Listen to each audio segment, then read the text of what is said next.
Good evening, everyone. I'm Professor Manila Gupta, and along with me, my co-host, Professor Shahjahan. It gave me immense pleasure to welcome you all once again on behalf of the Computer Engineering Department of Rizvi College of Engineering to day 3 of our ATAL FDP on the future of AI and ML, balancing innovation, ethics, and industry needs. A very warm welcome to our FDP coordinator, our beloved principal, Dr. Varsha Shah ma'am, co-coordinator, Professor Shiburaj sir, our respected Dean of Academics, and Head of Computer Engineering Department, Professor Mohammed Junaid sir. I also extend a heartfelt welcome to our deans, heads of departments, coordinators of various departments, faculty members, and our respected faculty participants from across the country, along with our organizing committee. We sincerely thank the management of Rizvi College of Engineering and AICTE for their constant encouragement and support, which has made this FDP possible. Before we proceed, I would like to inform you all of a small change in today's schedule. The session originally planned on smart HVACR and IoT integration by Dr. Santosh Rane will not be conducted today as he is engaged with an unavoidable commitment. Instead, we are privileged to have the session on real-time and industrial applications of machine learning and artificial intelligence advanced from day 6 to today. We sincerely thank Dr. Pranab Lapsiwala for kindly adjusting his busy schedule to be with us today. We are truly honored and grateful, sir. Without further delay, let's begin today's first session on real-time and industrial application of machine learning and artificial intelligence. It is my privilege to welcome once again our distinguished speaker, Dr. Pranab Lapsiwala. I now request Professor Shahjahan ma'am to introduce our speaker to the audience with few notable highlights of his journey. Over to you, ma'am.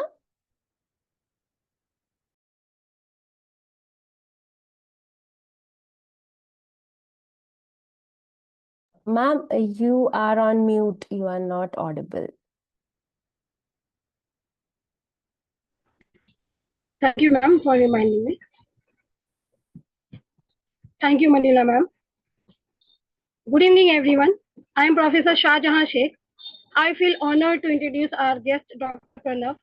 Dr. Pranab B. Lapsiwala is an accomplished educator, researcher, and consultant with over 19 years of experience in electronics, ICT, RF microwave, optical technology, data, and AI. He holds a PhD from Tukari Maharaj, Nagpur University, a master's from the University of Technology, Sydney, and a bachelor's in electronics and communication engineering from South Gujarat University. He is currently an associate professor at SCET Surat, where he has guided numerous research scholars and contributed significantly to academics and innovation. With 54 plus publications, a patent in optical communication, and presentations at international conferences, his research interests span IoT, wireless sensor networks, Industry 4.0, and AI. Dr. Lapsiwala has delivered expert talks, FDPs, and workshops across India and has been actively involved in innovation, hackathons, and consultancy projects, while holding leadership roles in professional societies like ISTE and IEEE. We are privileged to have him with us. That's a certificate. Please mute yourself. It is my privilege to welcome once again our distinguished speaker, Dr. Pranab B. Lapsiwala. Over to you, sir. Kindly begin with your session. Thank you so much, ma'am, for your inspiring words.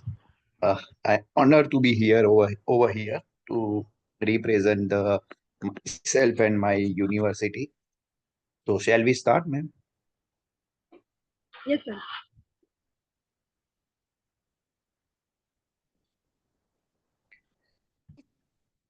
So good evening, all. Uh, and-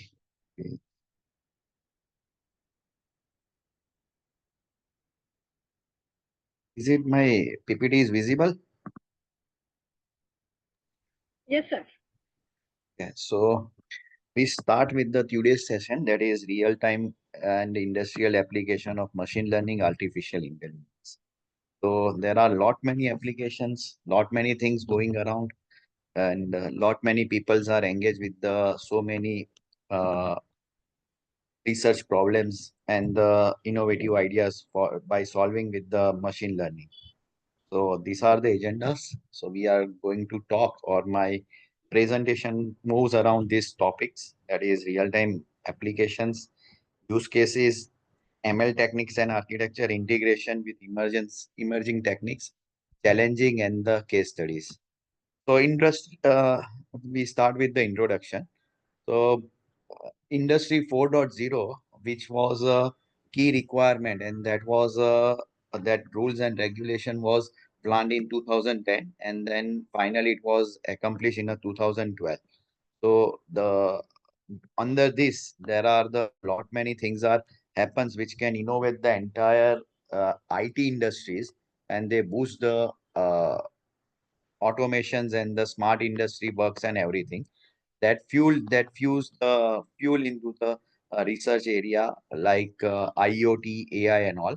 So Industry 4.0, which having the cyber physical system, IoT, AI, and data analytics are the key components in those standards and the regulations, and they are mostly focused on automation, improve efficiency, and real-time decision making.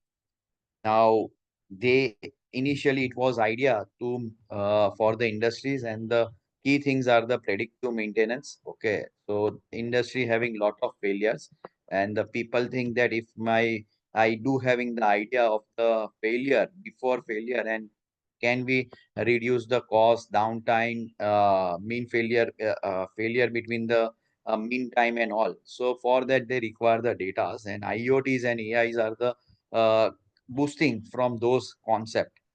Then quality control, supply chain automation. So logistic and inventory management is another area where the people are looking forward for many good solutions.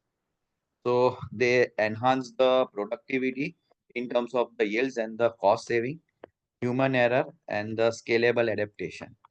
Now the another one, to achieve this thing they require the lot of integration in their machines, plants, and all, and that can be possible with the robotics and the machines which having the intelligence. So once they got the data, so data they needs the analysis for on those data for the decision making activity, and my AI having the uh, tremendous fulfillment on those concepts. Then the challenges are coming, that is a human AI collaboration, how human can use those things and how AI can collaborate with the humans. So augmented realities and all these things coming into that. Above this, India is also be planning for the digital ecosystems, and then the growth for the smart building digital ecosystems. Everyone knows that UPI is a very good product, or one of the best product in entire world. That is an initiative by the Indian government which can generate lot of data, and that is one of the key thing for the digital ecosystem. Like that, there are the so many other platforms that are flourished to to enhance our economy from $1 trillion. And for that, we require a lot of platforms, devices, stakeholders who can integrate with one another, share their data, and then communicate, analyze, and then decision making. All these things happen. So we require interconnected system integrations, forward integration, backward integrations, and all. The secondary thing, we require the scalability. I mean, whatever existing systems are there in a manufacturing or another one, that can be scaled with the help of this kind of new modern innovations. So those are the key aspect one has to be considered. And then the above all, the sustainability is the most important parameter which can be sustained with the rapid growth in the technologies and all. So by this all the considerations, we start with the AI applications in industries and how it can be helpful. So real-time ML application which is existing and people are working and we also experience, and how what are those that we can explore. So the one of the application is nothing but the that is autonomous vehicle. We do having the autonomous vehicle, and they are working. Now autonomous vehicle needed because there are the data set, or we can having the uh, 94% of crashes are human cause. Means we because of the lack of concentration, okay, human concentration while driving, there should be accidents are there. And to avoid this thing, we require the autonomous vehicle which can drive properly. So deep learning enhance the perceptions, object detection, localization, the key thing, decision making, control, moving from modular pipelines toward to end-to-end approach. Now, modular pipelines and end-to-end approach are the ML methods which we are using while implementing those things.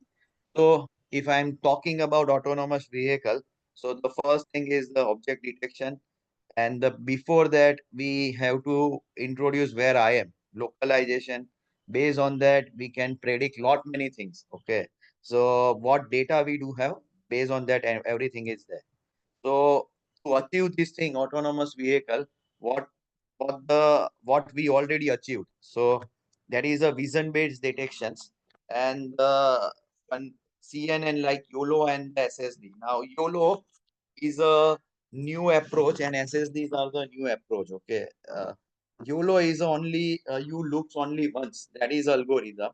And SSD is again be a similar to YOLO. That is a single shot multi-box detector. Now these two methods are the different than the conventional CNN methods, which are the multiple time image looks. See, what I mean to say that vision based detection, my camera or my images are coming. So my conventional algorithms, that is ML algorithms or what, they are many times they can look and many times they can process on those image. But the modification with the YOLO and SSD, they can reduce my time efficiency, and they are using in a real time object detections, even car, pedestrian signs and all these things. To achieve those things, we do having the sensor fusion. Now sensor fusions are like that. There are the many sensors who can connect the, or many different type of sensors who can collect the data and gather at the single platform or a single object entity, where those data are merged, analyzed and all these things. So that is a sensor fusion. So combining data from cameras, lidar, radar, enhance accuracy for the under adverse conditions. And modular versus end-to-end, that what I said, these are the conventional names that machine learning are using. Classic pipeline separate perceptions, planning control, end-to-end delay models directly map sensors to control signals. So by doing such modifications, people can achieve the better ML and better system for their autonomous vehicles. Now, what are the summary of your as I said, your yo-yo and then multiple time loop. So number of pass, that is in a YOLO, that is a one pass, means you just sending the one time object or a camera or a frame, and then my algorithm is detect what are where the object is. Rather in a conventional we can separate the cleaning, filtering, pre-processing all, but here it is a different thing. And the same time multiple time loop, that is a multiple passes and the steps you are doing.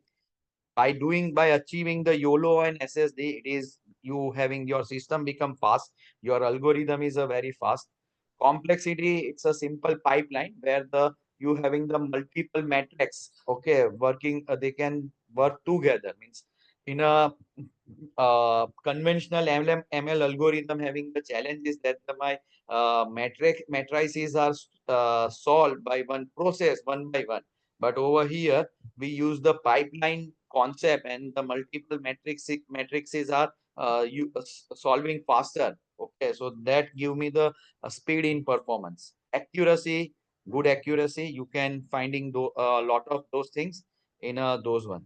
It is better than the conventional multiple time loop things. Now, real-time application for the autonomous vehicles. So predicting others' movement, DL models anticipate the trajectory for nearby vehicles, and that is a RCOE science direct paper. Everyone can read those things. Okay, motion planning and control. Now, this one is a uh, another very good paper. Okay, that is one can understand reinforcement techniques are there. Now, everyone knowing at this instant, reinforcement techniques are nothing but it is a action and reward and action and penalty kind of things. Okay, so based on that, my q values of the reinforcement learning are going to be updated and the decision making things are occurs.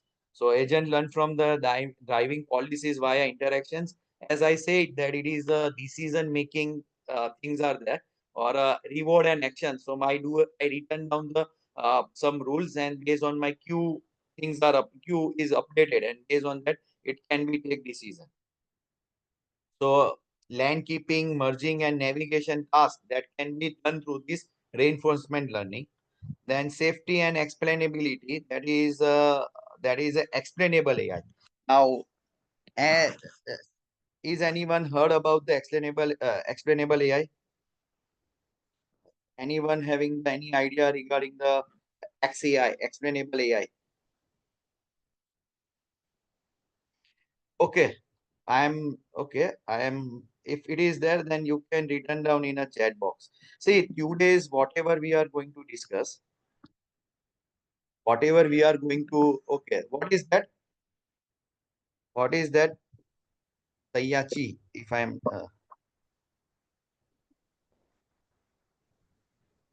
okay, explain AI at each step, or you can say it can give you the scalability. Means what I mean to say that conventional AI algorithms having the once you start training, you having everything fixed. You cannot be scale at the real time. Explainable AI, you give the that flexibility. It can be grow and integrate the other things with that model.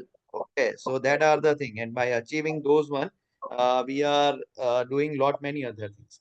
Now, at this instant, I am just sharing one of the mindset and the philosophy for this presentation.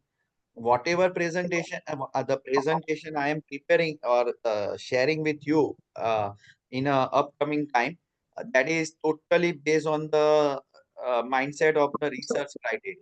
Okay, if someone is want to learn and want to do the research, having the planning to start their own startup research problem to the for the funding the grant from the government and all. So these all are those things where you can the people can do working and everything. So that is the thing. So I am giving the applications which are currently used in industries. Where are the scope that all are coming in this presentation. So that are the one of the thing I'm talking about, that is autonomous vehicle. So deep learning reinforcement is there. So you having the lot of modifications available in this algorithm for the various applications. Previously, conventionally, we are using reinforcement learning in a game, making a game or a designing a game. But now people are using in a multiple ways. Now, safety and assurance, because you require a lot of safety and lock parameters while designing such system.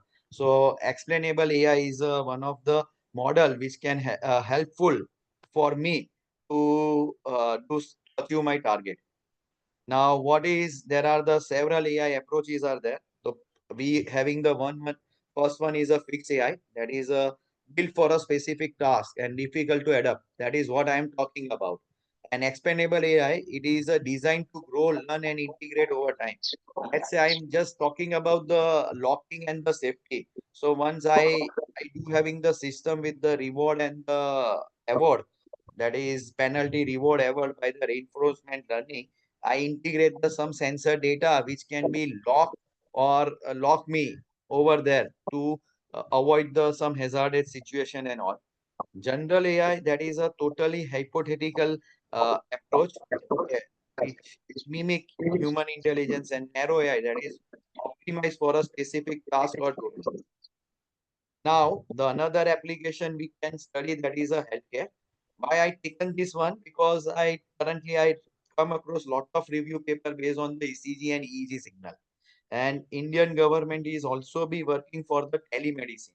Now, what are the concept philosophy behind that? In a rural area, there are the specialized doctors, and the hospitals are not being available. But the systems should be there, so they can, on a primary sector or a step one, if there is a diagnosis by the patients, okay, so they collect the data, okay, by EEG or ECG machine, they can collect the data, and my system can start predicting something, or my systems are start telling something, and meanwhile the report is going to be shared with the some centralized hospitals or the doctors, which can give more input on situations, and people can reduce the time, which is that is a concept of telemedicine. So that's why the this area is lot of flourish nowadays, and a lot many advancement is available in this thing. So one of the things, that is a ECG and EEG. So basically they predict the signal, okay, or try to learn from the signals, and these are the time series data. So at the sometime instant, my signals are vary, and people my systems are going to be identify those things. So process is nothing, that is a simple, we have to extract the features, that are the very common features are there, then we train those features, and then based on that the predictions are there, and for that conventional algorithms are the SVM, then random forest, okay, and then the k nearest algorithm. So limitations are manual feature engineering, and may struggle with the complex patterns. That is very sure. Uh, there are lot many patterns occurs in EEG and ECG signals, and human even experts can fail to define those things. These are the ML pipelines. Okay, how these things are then working. Now, pipeline is a that is a ML pipeline is there. Okay, so one has to be ML pipeline is nothing but an automated and end-to-end workflow that is systematically handle all stage of ML life cycle, data acquisition and preparation. So I am at this instant, I do having the data, I extract the feature, I do having the classifier which can classify in a class, and then we do having the based on that class, okay, we do having the predictions and all. That is a the simple thing is it's a normal or abnormal. Detailing are not be there. So I encourage the students or the new beginners, they can start work this thing. Not many literatures and the methods and the materials available for this one. Okay, then these are the step-by-step breakdown how you can start those who are the new, how they can start working those ones. So the ECG and ECG are the basically time series signal. So one has to be go with the time series algorithm, and that will be help you to give the better result. That is, so these are the time series signal that record electrical activity from the heart or brain. The data is usually noisy and need reprocessing. That is obvious. So you can collect there are lot many data sets are available. Okay, you collect the good data set from there. So your first step is might be reprocessing is can be cancel out. Then we can what feature we can understand, we can take care for training my model, that is heart rate, frequency component and the waveform patterns. Then we consider the mean variance and entropy for those one, that is a statistical data, and that will help me for this classifier and classification patterns. And based on that, there are the two class, normal and abnormal. Based on my classifier or my features, my classifier works, and I do having the predictions. And the same method you can applying the heart conditions like arrhythmias, then the brain activity, sleep stage classification or stress fatigue. Now here I can at this instant I can add on there are lot many things happens over here. That is a depression. Okay, then your status, that is a emotion status and all are done in a such a category and the same methods with the little bit of variation or few variations are there, and you can produce very good research article or a very good thesis, MTech or PhD thesis for those kind of things. Then same thing I was saying, I do having the features and the datas are there. These are the time series data. So my LSTM is a most important algorithm compared to CNN and RNN because it can having the memories data, but where Yeah. CNN are not be there. So those are these things, and you having the implementation work. So mental state is also be classified based on those things. So one can work on those one. Now second applications, that is nothing but the NLP. That is most favorite domain for the computer science and IT people who can just try to develop the natural language processing. And many industries nowadays work on those one. Okay, so one has to understand this thing, it's working and all. So it's a enable machine to understand, interpret, and the general human language. That is the most important thing. Use statistical model for text classification and sentiment analysis. Sentiment analysis generally used for the election in a okay. Uh, Handicraft features. Deep learning models again, there is RNN, LSTM, CNN, and transformer. Now transformers are used, that is nothing but OpenAI, ChatGPT, Bird and all. That is a very good thing. One can, that is the next thing. I can show you one of the demonstration for this thing also, how it works. Then power modern chatbots, translation and speech to text system. That is a machine translation.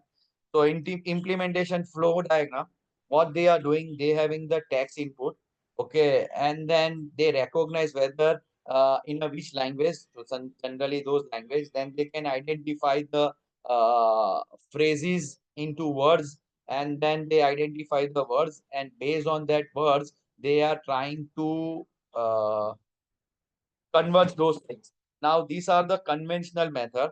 Now transformer and others are doing some new things. Okay, they are add on something new to train their models, and then you having the outputs are there. So chatbots are the one of the applications. So rule-based chatbots are there. That is a predefined response and limited flexibilities. You find out they many chatbots are there. They having the predefined uh, responses are there. Okay, they already you find out the text box where the responses are already there. You have to select, customer have to select, and based on that it can be answered. So those are the things, and that is a sequence to sequence model or a dialogue generation kind of thing. But when the natural language or bird or GPTs are coming, that is a simple, there are the certain modifications are there. So we can understand those one. What are those modifications for the modern NLP systems? So application, customer support, healthcare, educational person assistant. That is a one of the good thing. Uh, that is a people are using the neural models, neural network models, and there are a lot many neural models with so many modifications inside that. So how to implement and what are the implement things? So what is it? This is the message, question or request inputted by user. That is the first one. So my system want to recognize those things or they have to cut it down. So that are example, what's the weather's like today. So one has to understand whether it's what language it is. Then it is a phrase, and then in a phrase they identify the punctuations and then nouns, and by doing those things they are keep doing, they are keep answering you, keep answering and all these things. So these are the main thing. Text processing, that is a tokenization, that is identification of the phrase, words and all. Then the you having to understand the what the user wants, and identify the data like date, place and names, and then context management, and that is what the transformer models are doing. The ambiguous query understanding the complex sentences and maintains the multi-turn conversation. Now, intelligent reply. So direct answer. The weather day today is sunny. Classification. Do you want tomorrow's forecast and all? Now it is a new modern day. Conventionally, if you are conventional chat box or that you can find out they are just answering, but new modern GPTs and the bird and the Gemini, they having the decision making or the analysis expertise also, so they also ask you the certain another things, so based on that they can work. So user query, NLP model and intelligence. Now NLP models, not many NLP models are there. So this is the one of the model that is a machine to machine translation. So traditional phrase based statistical translation are there, and that is Google SMT. Okay, Google statistical machine translation are there, and that one be shifted towards the deep learning shift. Now over here, what I mean to say that conventional machine learning algorithms are identifying words and all. Now here they are converting those things with the data set. Okay, I do having the data, and based on that data we can start, and for that they are using the encoder and decoder neural network models. So one can working on those things. Many researchers are working on this encoder decoder framework, neural network encoder decoder models and all. Okay, then research in the transformer based NMT reduce error rates. Okay, that one has to be there. Now word map with the multiple language correlate. Hello. So now if I want hello into the French, so how I can do? So they first identify this thing and then tokenization, and then they identify this word as a word, and then from the data set, and then they can convert it. So how does machine translation work? So that is the input text is clean and normalized. Tokenized, that is a splitting into the words or phrases, that what I am saying. Hello, how are you? So they just split the hello with the punctuation, and how are you with the another one. And they having those things. Removing punctuation, handling capitalization, and converting text into the format usable by models. Then they having the score. They also using the grammar and structure, and after they identify words, nouns, and the place, dates, and all, and then we do having the reply. So that is a rule based reply, that is a grammar rules and the dictionary, statistical things, and then the generating output. Now there are lot many people who can work on those things. The people who are working on machine learning, they can understand, but the here I just insist you require the domain knowledge also, experience also. So while you selecting the application, you have to first understand how the conventionally it works. It will help you to understand these models and then this process very carefully. Then the another applications, that is a smart cities and AR powered infrastructures. uh, Now there are, you might be heard, there are the many almost uh, 50 plus cities which can be Indian government are shortlisted as a smart cities under the smart cities projects. And the one of the headache for them is traffic management, traffic density and all. So they having the AI enable traffic signal which can be telling you how much time you have to wait, and that time can be managed with the density of the traffic on that route. Okay, I am giving you one of the another thing on this one. So MLDL model forecast the congestion, travel time, and the traffic flow by using camera data, even GPS data and all. Surveillance systems, that is again real-time object vehicle detection via CNN, and the transformer support anomaly detection. That is an accident or a violation. Now, that based on that you can, and the challenges is that uh, they find out the latency, how much times are there to reach over there. Now, to implement such thing, you require the uh, route of the city. First of all, that is your input data. You train your traffic density data as well as the traffic density data.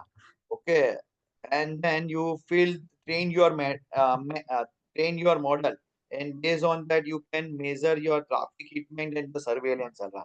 Now this is a manual activity. Traffic density data is a manual activity. Means people can sit on a route and they count the vehicle. How many vehicles are going per hour or a per minute? Okay, in a busy schedule. Okay, or your morning time busy schedule and the evening time and all. Based on that, your models are trained, and based on that, multimodal, multifusion, multimodal AI is generated, and you can predict so many things. Means then your prediction is started. So I again encourage people to generate the traffic heat map. Okay, that is a very good research paper. I am a reviewer of one of the journal, that is a Nature AI Artificial Intelligence journal. Okay, and I found one of the research article on this concept, and it was a very good thing. Okay, so you can predict. You people can work on those, and that's why I taken this data from those that paper only. That I did not disclose everything, but I taken somehow the data. Real-time ML application with reducing latency and the edge computing. Now, anyone heard about the word edge computing? What is edge?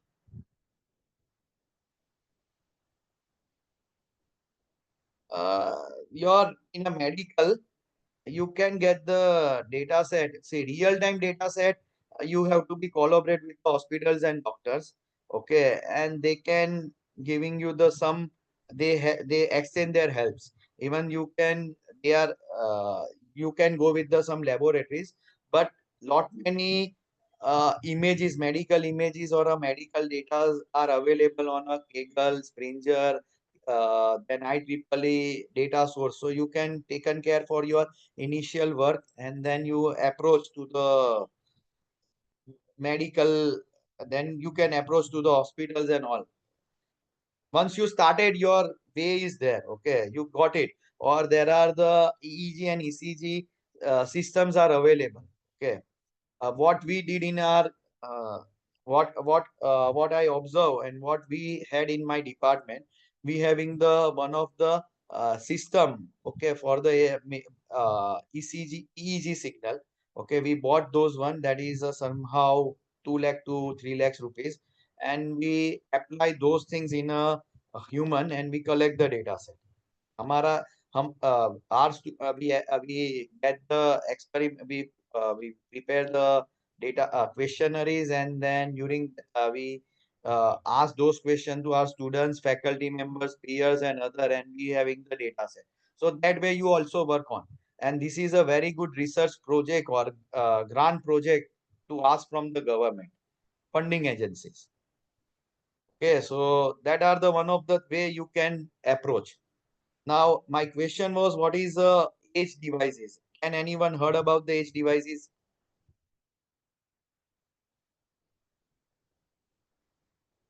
Okay, edge devices are devices before the cloud. We are not going to send the data to the cloud because the latency is the one of the biggest issue. Generally, cloud take the all the processing. If I'm going with the cloud, okay, it takes the lot of time, and my decision is going to be delayed. Okay, but now in between, yes, in a fog and cloud computing, but edge devices are other the devices which are very nearer to your field devices, like a gateway, and they having the capabilities to initial data, taking decision, or the small small amount of ML algorithm which are going to learn and all. So those are the thing. When you talk about the fog and the cloud computing, I am directly going to the IoTs and all. But edge devices are there, and the lot of research, lot of innovations, and the lot of companies are working on edge devices. Because cloud is again a costly solution compared to other things. Okay, that are the thing. So reducing latency, that is a one of the thing, As per the research paper, you find out this one latency. Many people work on a latency, how much latency I can uh, getting with the ML algorithms are run on a cloud side, and the ML algorithms are run on edge devices, and what then there is a comparison, data analytics and all, and you having the publication in very good journal. So problem with the cloud only system, high network latency and the bandwidth usage that I already told you. Deploy ML and DL inference near data source, that is traffic light, roadside unit and camera, and that is less than 100 milliseconds. So as per the statistics, if you are going with the cloud, your latency is 120 millisecond to 150 millisecond based on your how much traffic and load is there. Even you can predict the load uh, with this algorithm also. So real-time rerouting, immediate accident alert, and adaptive traffic signal. That is one of the thing. So edge devices running AI locally and quick response, and you got the and analytics and all you found from the AI cloud. That is another way. Okay. But your decision making abilities at the edge devices. Now optimize ML and DL model. So we require the mobile net, tiny YOLO on for device inference. Now, this model should be implemented on your edge devices and all, and then you run those one for the uh, better result, faster result, and scalable application. But still, scalable is a big challenge. It is not be there. So CN in a cloud is a slow versus optimized CN at the edge is a fast one. At what I am saying, this one is a very good research idea for the such kind of uh, data set and the activities. So industrial ML manufacturing, people use the predictive maintenance. Uh, MTBF is mean time breakdown failure, downtime and reduction, energy load forecasting that I already told you in my first lecture session, that it is a very good application nowadays people work for. Even I can, those who are planning for their research and the learning, they can start learning over here. India having lot of opportunities in this domain. Grid stability and cost saving, that I already given the example. Logistic, that is a route optimization. Even I told you this thing, I am going to demo, I am going to show the demonstration for this one. Logistic, process industry, anomaly detection, safety and throughput. Again, I am going to discuss this thing also. I am going to show you the code also. Retail demand prediction, inventory turnover, and rate of return on investment. That is a NBA people problem, but nowadays people are start working over this also, data mining and all. So predictive maintenance overview. As I said, if human is going, if I am getting the sick or down, the my body is getting the giving the signal before that one. So that is the that thing is possible for every object or every entity on a system. So generally in a manufacturing this system, lot many things are there. So if they are going to be down and their downtime and the repair time is very high, then they lost the money. So to overcome this thing, the predictive maintenance is a very uh, demanding thing nowadays. Okay, so people are very curious about the that I can fix my failure before it can occur. Okay, the general mindset is there, but it is not be there. I can prevent or I can reduce the time, downtime, and that is a major concern. If I once my system is going to be down and it takes the 2 hours, 3 hours, or 4 hours to up again, so it is better I can predict before it can going to be down and I start preparing for the other solutions. So that is a predictive maintenance, and that for that you require lot of sensors and the IoT data. Uh, when the things are going to be fail, it can give you the signals. That is the high temperature, vibration, pressure, acoustic. Even you having the rotating device, so your current, your speed, lot of anomaly, lot of things you can observe. So unplanned downtime, optimize your spare part inventory, extend asset life and all, and you can doing those things. In my department, one group of students had just filed pattern on this predictive maintenance. So method for this, that is again random forest and SVM. So anomaly detection and failure classification, deep learning models, okay, then encoders model, auto encoders model, which can be monitor those one. So you if you collect the sensor data, you prepare the ML model and prediction dashboard, that is a healthy at risk or failure, that is a good one. That is that kind of dashboard you have to be prepared, and Power BI and all. There are the multiple tool you can use, or a visualization toolbox you can use, and you give the signals. That is one of the good thing. So these are the statistics and the data, research data, at 30 to 50% reduction in an unplanned downtime. So it's a huge number.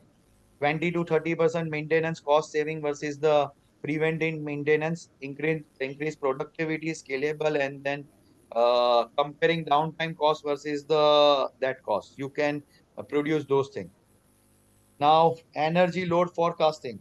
That is again be very what it matter grid stability through AI driven forecast. That is again be a very good uh, PhD thesis. I'm just saying PhD thesis for this thing. So power demand fluctuate, risk of blackouts or energy waste. So if I can predict what can be my uh, demanding power, and that way I can distribute my power in a grid, it is a very good one. So traditional method is a RIMA model and the regression, but now I modern MLDL load forecasting, that is a real time. So previously what people are doing, that is a load balancing and all. Now why it is required, the again I'm telling the simple thing.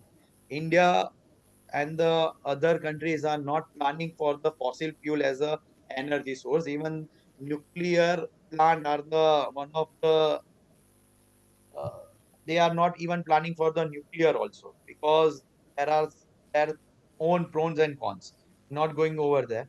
Now with the India like a country, they having the sunlight is available, very sunlight is available. Okay, we are blessed with that. We do having the very good sunlight is all in a daytime. So people having the lot of land, then the canals and other area where they can put the solar panels and they can collect the data. But the issue that if whatever amount of energy I collected during the daytime, my grid do not having the those facility to upload those energy. Even that grid needs the stability. Stability means my load should be balanced all the time. So whatever amount of power I thrown, okay, to the load, that should be balanced. Okay, so in a daytime, if I generate the 5 megawatt. So in a evening time, night time, I could not be. So if I do having the data, what should be the my load, or what should be the my load forecasting? I am going to forecast my load, and I try to balance those things. Then it could be very good project or a very good solution for the industries, society, and all. So smart grid diagram you require lot of data, that is weather, demand, and all. That is few I am noted down, but you require a lot of data. Then that is a random forest, gradient boosting, SVR. There are lot many models are there. You require lot many handle sequential time series demand data. Your hybrid model also be there. That is, you have to be introduce your transformer based model and all. You require the H plus cloud infrastructures also. So lot many things are happens, and that's why saying it is a PhD thesis. And you predict peak load prediction, renewable integration, energy efficiency, grid resilience, whatnot. Now this is my favorite. Logistic challenges and AI opportunities. That is a fuel optimization and delivery efficiency with ML and now core idea over here that it is a fuel versus cost. Okay, so there are the many routes where I can save my fuel. Like you are, we do having the slope. So during the down slope, uh, I can I can adjust my speed, then I can save my fuel. During the uphill, if I'm going to be adjust my speed again, then again I am going to save my fuel. And during the plain terrain, if I am maintaining the constant speed, again I am maintaining the again I am uh, reducing the cost of fuel. By now, this can be happens only with your AI and ML, machine learning and the prediction and the decision making. Now you just imagine the scenario that is in India or even in many other countries having the area where the my trains are keep going, but they do not having the electricity, but they are using the diesel or a coal engine. Now if I can maintain the speed of my engine, okay, over there, then there are not the public domain data, but I can give you the statistics that it can save almost 15 to 20% of your fuel. And that is a smart engine project. Even though the same kind of arrangement is available in a cruise control, Mercedes. If you heard those things, you having the those kind of things are available. So one can start working on this thing also. So challenging and offer the fuel optimization and the efficiency, rising fuel cost, and those. So fuel consumption based on route, vehicle load, and the traffic. Dynamic route optimization, sorters, and the most fuel efficient path. Delivery time forecasting, you can doing those things. And with the GPS data, again, you can optimize those ones. So fuel optimization regression model predict the fuel consumption under varying load conditions. So one thing, and then DL model integrate with the multi-source data and they train, and your LSTM and transform a sequential route to traffic management. So again, 20% reduction in a fuel consumption or delivery rate, you emit the lower CO2 cost saving and all. Now retail challenge and AI thing. So we can predict key challenging is the overstocking, capital lock, and wastage. So if I do having lot of stock in my inventory, so I block my capital. Understocking, you do not have a, you could not provide the varieties to the customer, and then your sales going to be down. And you we have to be balanced under the what amount of gain I am getting on my capital. That is a real challenge. So this is a finance problem basically, and I like the finance so much, so I take this thing. So inventory forecasting, you can predict the demand, trends using the sales seasonality and the holidays, even your uh, sales advertisement. What if I'm putting the sales advertisement, then what uh, sales I can predict and all. Turnover optimization, again, I can predict, and ROI maximization. So align these two and you can optimize your ROI. So regression, random forces, so sales and demand, and the clustering, cluster segmentation means you having the lot many cluster segmentation. Customer segmentation means people are buying only on a sales day. People are buying on a weekend. People are buying on a payback condition. And based on that, you can putting those category and putting those things to those customers only. Deep learning model, LSTM and the CNN again. So you having the improvement. Now these many applications with there, we look after those one. Now there is a challenge how we integrate with the emerging technologies. So ML plus IoT. So lot of challenges are there. As I said, you having the lot of data. So edge devices and all you require the dashboard and all. And high volume, high velocity IoT data and latencies are the main issue. Even storage and those things are putting on a cloud. It is an issue because cloud are charges for the bit to bit.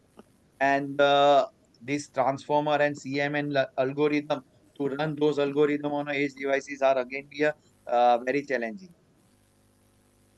So you having the challenging are efficiency, scalability, accuracy, and business value. So one can target one of the things and produce the provide the solutions. Then blockchain.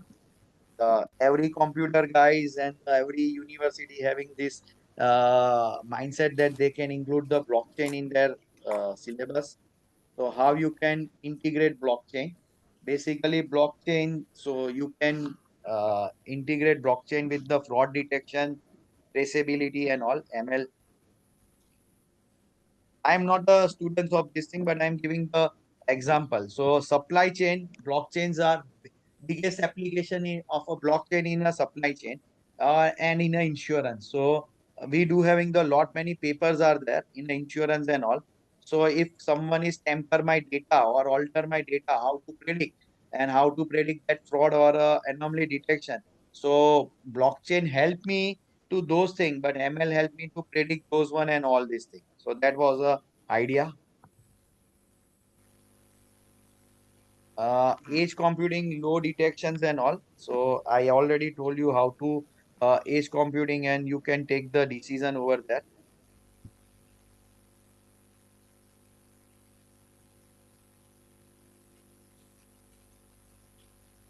Now, this is the another industrial application that is a ML plus CFD in automation, smart control with the ML uh, computational fluid dynamics. That is a CFD. Now, I am just giving you one of the example. That is a JSW Steel or Tata Steel. They having the production of almost 90,000 metric ton per month.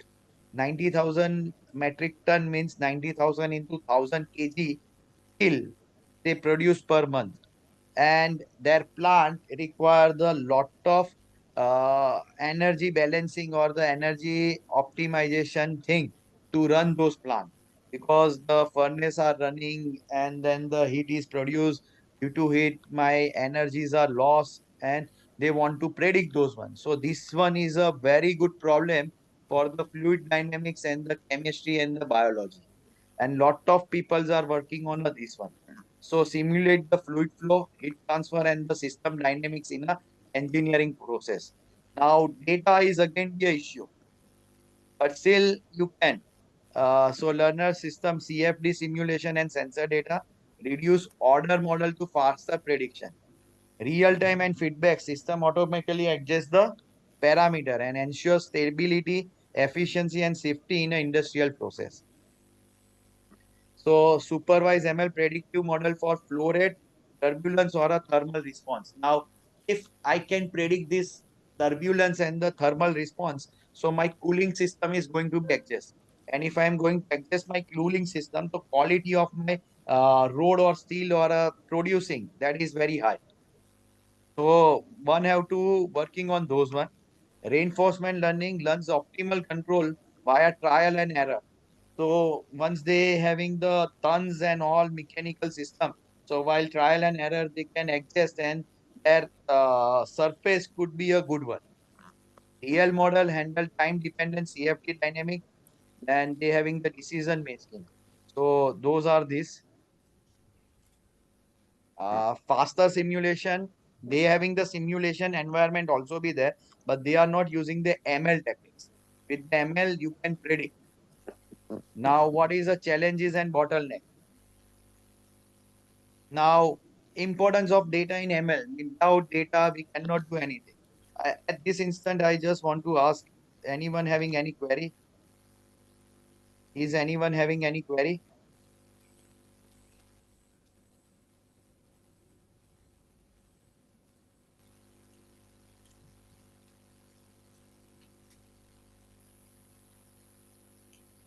Okay, okay. Now, in ML in those ones, so data is a challenge. and to get the better data is the most important thing. So high data is critical, directly impact model accuracy and reliability. Okay, so if your data is not good, then your you cannot be doing good with your targeted target things. Poor data quality leads to bias, inaccurate or unstable ML prediction. That is the most often thing. Uh, Nothing to talk on a most one. Everyone knows this thing. So data collection is the most important thing. So you require sensors, logs, or inputs, pre-processing, cleaning, transformation, normalization, labeling, assigning correct tags for supervised learning. Then data quality, missing values, duplicate, inconsistent format that you have to be taken care. Noisy or outlier data affecting the model training. Now, outlier, can anyone tell me what is outlier? What is outlier?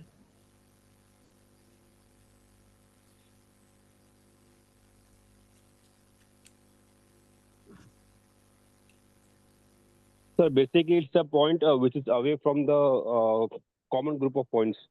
Yes, that is a data point which is not be fitted and very far from your general data points. So these are the noise in a ML model and which can be affect your data accuracy. So one has to be understand noisy or data outlier are the same thing. Okay, generally same thing. It is not be same for all the things. Good one. Pre-processing challenges. You having the heterogeneous sources means all having the different format and different thing. You have to take a good one. Then one of the key thing is a dimensionality reduction and the information loss and labeling. That is again the most important thing. How you label and all and implementation idea. So automation, ML assisted data cleaning and labeling tools that you can develop. Active learning you can develop. Synthetic data generation, that is good one, and quality assurance. Now interpretability models in a AI, that is a expandable AI. So expandable AI is a current new research domain where the people are start working multi-domain, multi-model AI and expandable AI and all.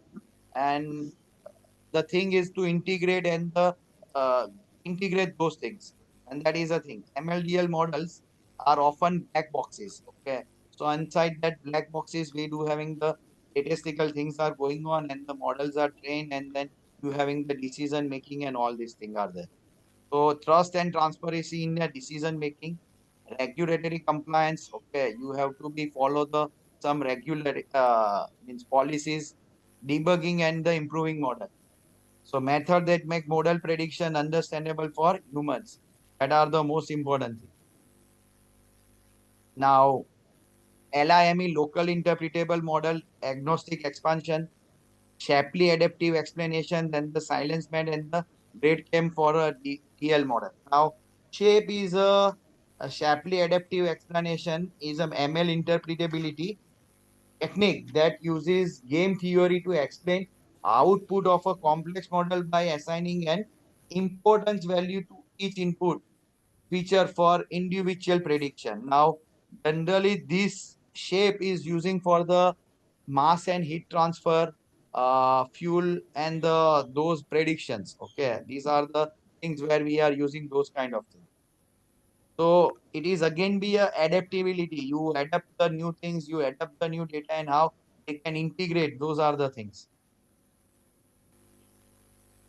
So research insight, that is a combining ML and DL accuracy with the XAI interpretability improves adaptation in critical domains.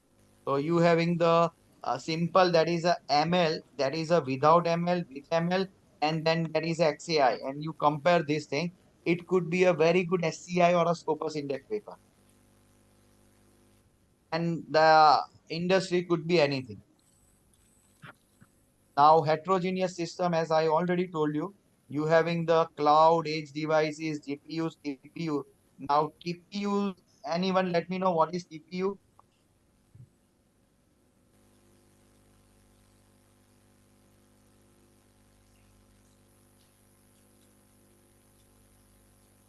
TPU, anyone heard of anyone?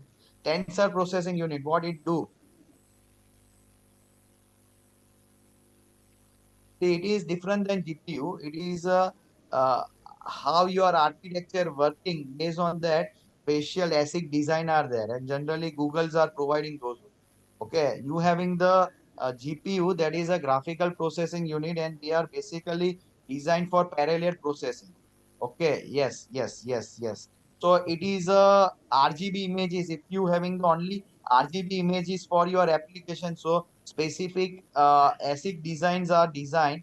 Your hardware are designed based on your for your uh, algorithm, and that are the new things one has to be understand. So that are the thing you having the resources and the models are there. Now approach for deployment techniques. So that is you having the Docker and Kubernetes. Okay, these are the cross platform. These are the platform which can provide the cross platform flexibility to use your ML. So one can explore this thing also. Model comparison and optimization, quantization, ponding knowledge and all.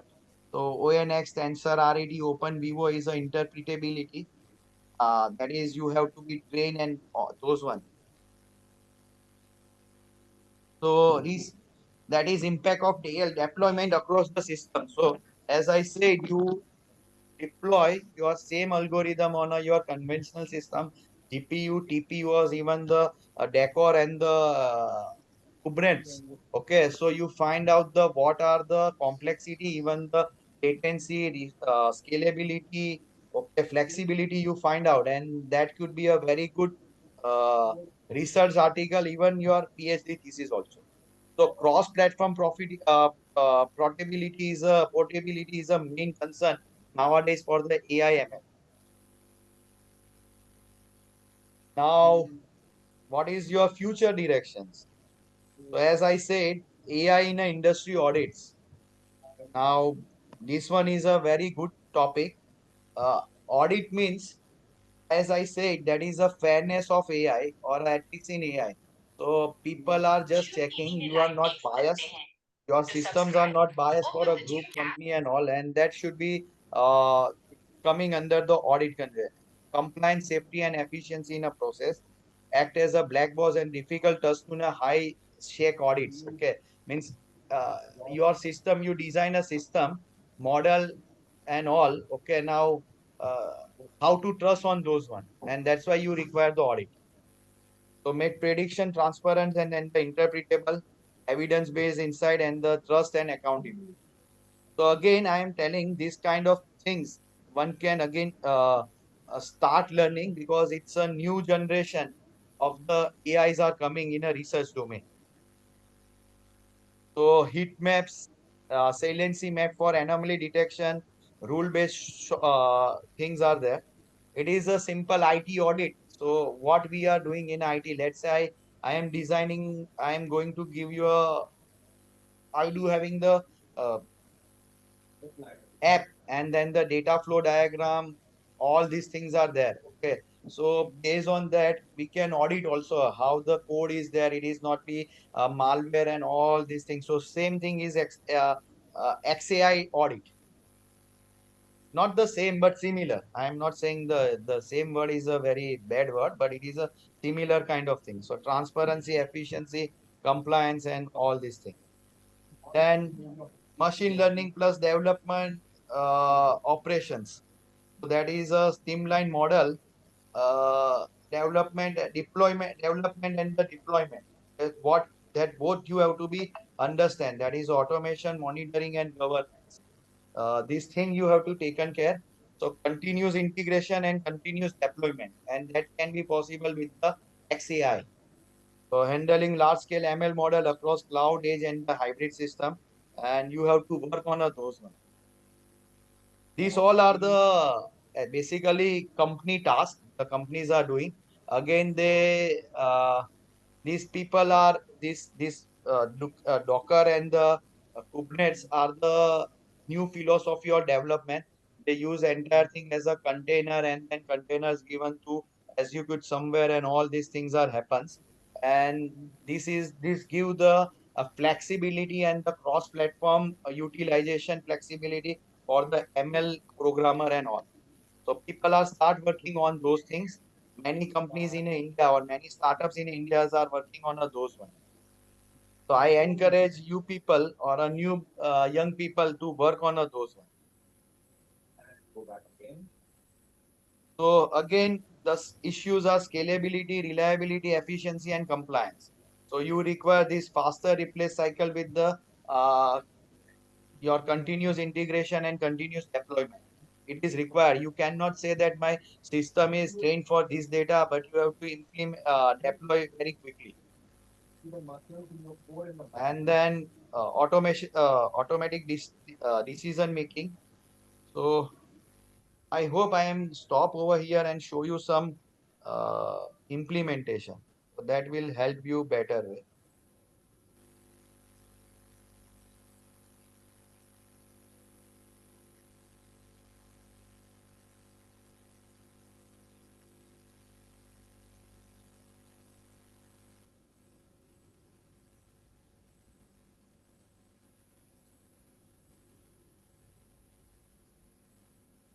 So this is what I am talking about: fuel versus logistic problem. That is fuel versus cost. How you can doing such a thing, and you apply on those. So we require those things. Okay, I am just giving you the is a conventional data. That is a fuel usage versus the cost, and that datas are there. Okay, so how much liter they can use and what are the cost in a dollar. Okay, that are the thing, and then we apply those things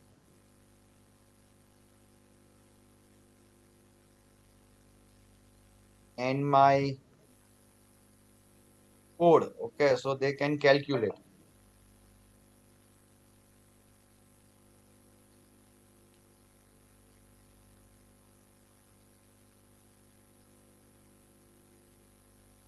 So this is the one of the thing. It's a regression model, simple regression model. It give you a lot of insight. Okay, this is my baseline. Okay, or you can say that is a regression line where my data points are fit, and this is my baseline. So I can predict what should be the my cost as per the fuel consumption, and that should be the problem. Now you can include some what I mean to say that some route decision and the route dynamics, and based on that you again predict. So you having the all these things are coming into the your code, and then your learning and in your research article. So these are the little bit things. Again,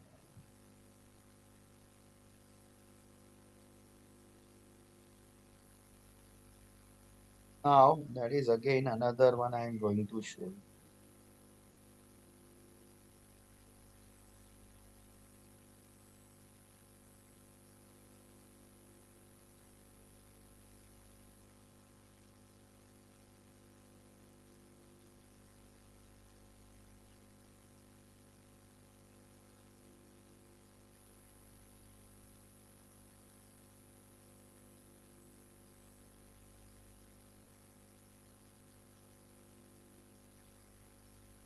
Hey, this one is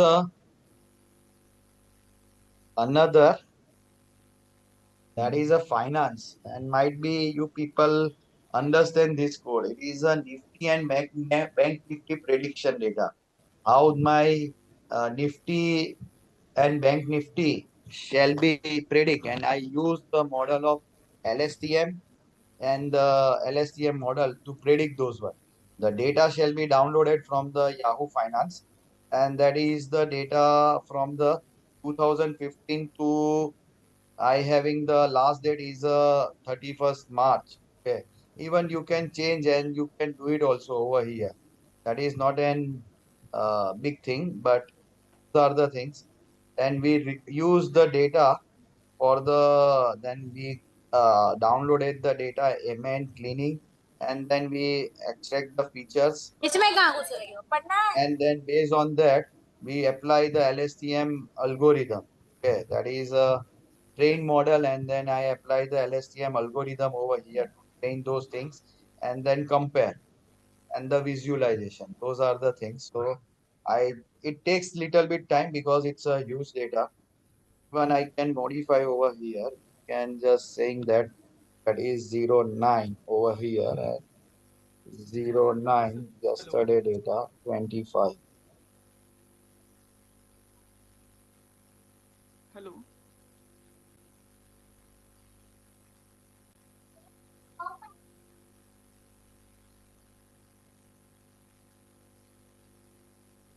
Start.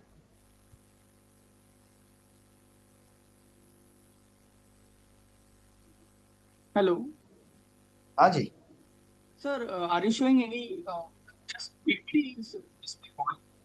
I am showing okay. I am showing the code up. Sorry. I can share my screen, entire screen. Yes, sir, please. Okay. Okay.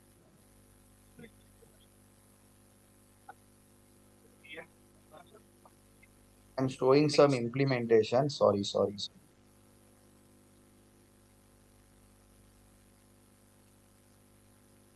Okay. So this is a Nifty and Bank Nifty prediction data set. Previously, I shown the fuel and all. So what I did over here, that is I download the data from the Yahoo Finance.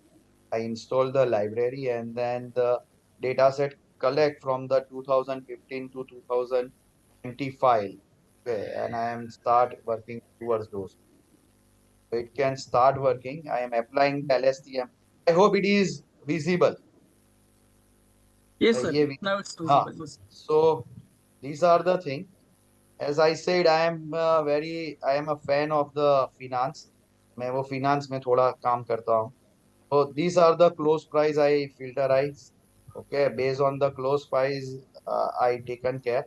Then we do having the uh, reshape the data, timestamp. Then I apply the LSTM model over here, prediction purpose. Then I train the model, and these are the visualization. Okay, so that is a plotting and all the things are there. So you can find out these all are the calculation they are doing currently. Root mean square error and all they can find out. So it takes little bit time because it's a huge data. So I just encourage you people to start working because finance data is easily available. Even I can show you another model, what I learned from this and I implement in another way that I am again going to show you. As I told you that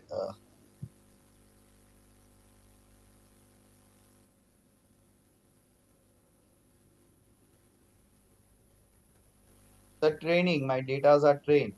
My models are going to be trained.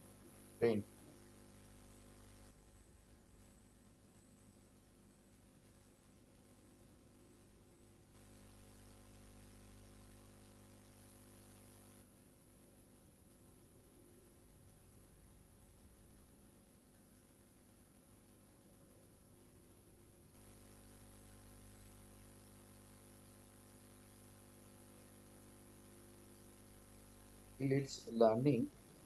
I'm showing the another thing. But yeah,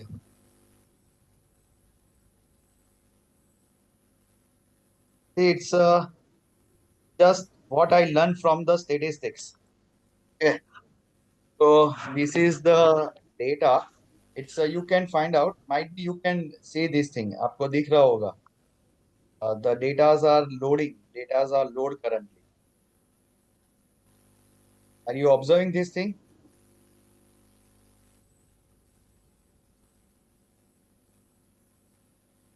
Are you observing this thing?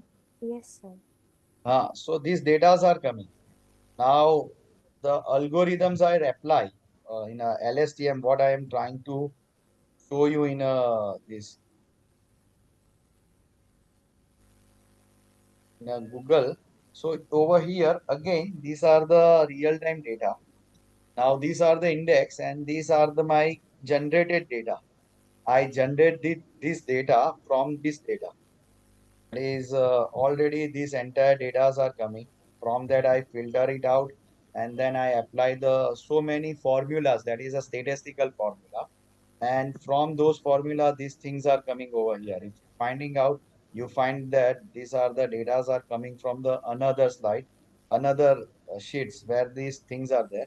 These are the normalized data. I did the normalize, and based on that, I do having the certain. Now this is a Nifty 50 stocks data. All the things. These are the total ML techniques I apply in a book data on a Google sheet. So your price are coming and all these things, and based on my decisions are coming, and I predict or I can having the decision signals also be there. What I have to do it with this data. Okay. Even these are for the F&O data. All the F&O data are there, and the same things is happens. Now this one is totally statistical techniques. I apply the formulas and that formulas are there. You find out this thing. These are the statistical techniques I apply. What I learn from the data.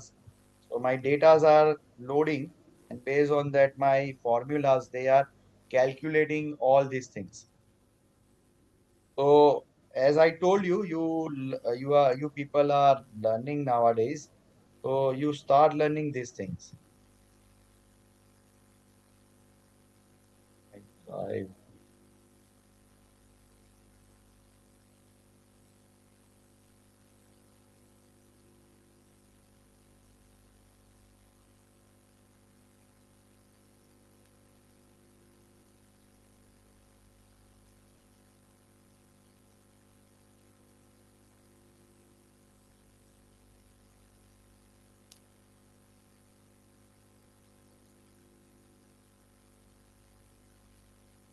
just sharing those things. I am not able to get my lab.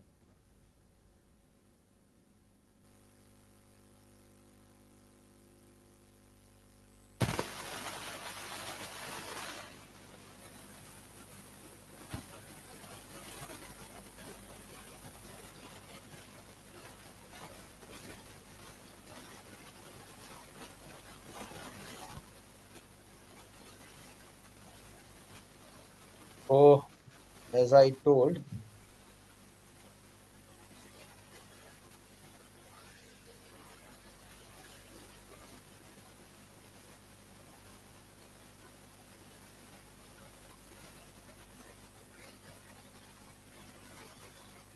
having the plot also takes lot of time.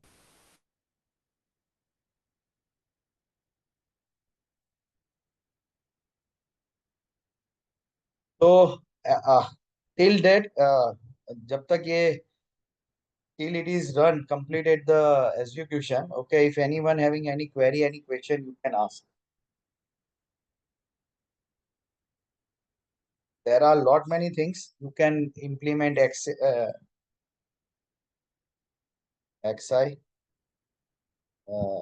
If anyone having any query, any doubt, they can ask. Till Hello, it good is. evening, sir. Yes, yes. Sir, I am having one doubt. I want to know what is exactly saliency maps in interpretable AI. What is your question? I What did is not. saliency maps? Saliency Saliency. maps. Yes, sir. You have used that in one of the PPTs in interpretable AI along with GradCam. Yes. So I Interpretability. want to Do you know. know interpretability? Yes, sir. It is basically explainable AI, which is going to explain why you have got the outputs and on what basis. That is explainable AI. And we basically use this saliency maps and GradCam on images, whereas Lime and SHAP has been used on textual data for Yes. explainability. Yes. So I had a So, doubt, what is the difference between saliency maps and GradCam? and that cam. Yes.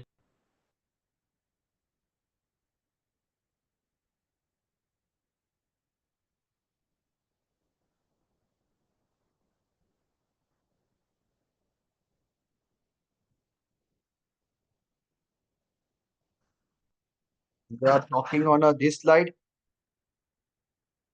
No, sir, I saw it in previous slides when you were explaining about explainable AI in health sector domination. This one. No, you have gone way behind, sir. Uh, just few 10-15 minutes ago.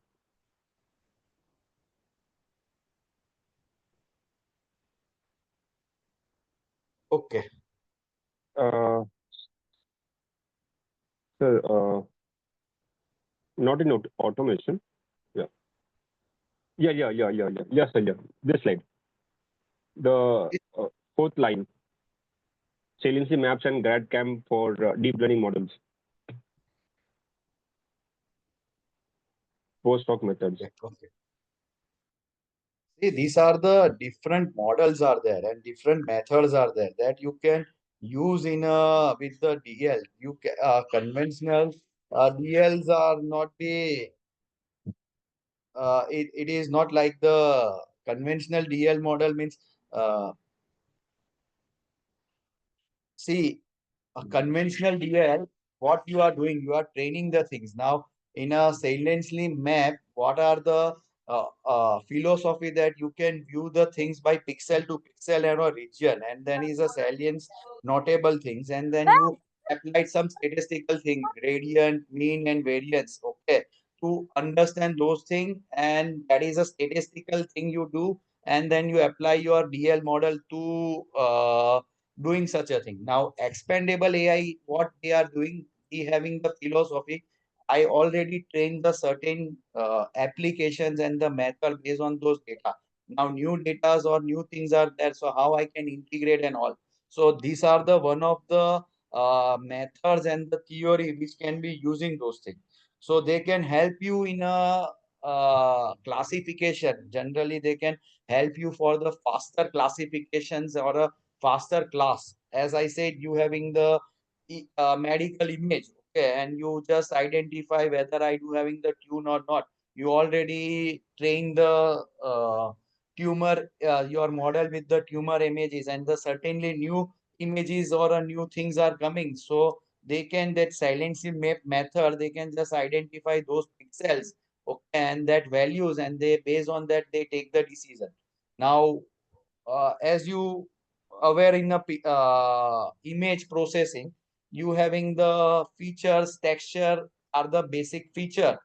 Means you having the colors and the textures are the basic classification features for doing such a thing.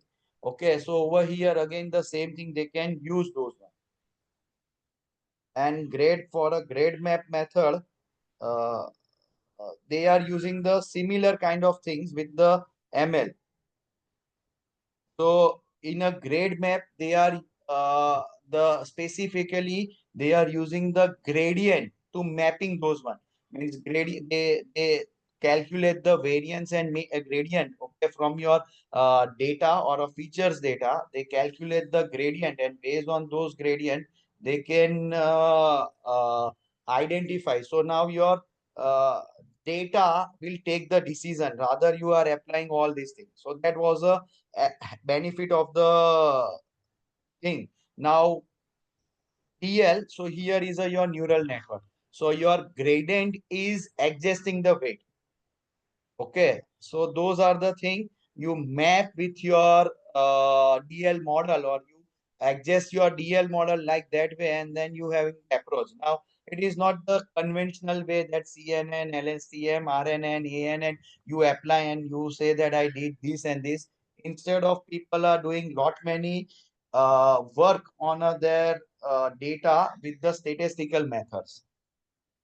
So that is what I am talking about.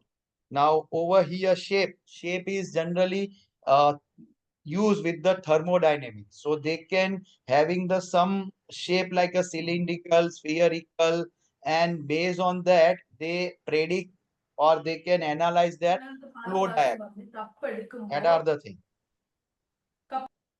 I hope I am able to answer you. Yes, sir.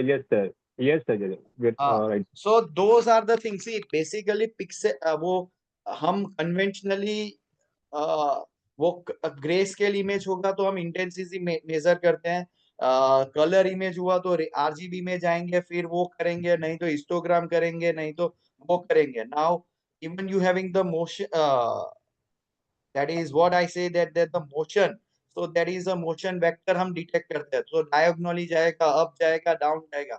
Instead of that, they calculate the gradient. Statistically, they having the data set, they collect the data, and then they use the mean, variance, gradient kind of thing, and then that when use map with the your algorithm, and weight can be adjusted and all these things. So that was the idea.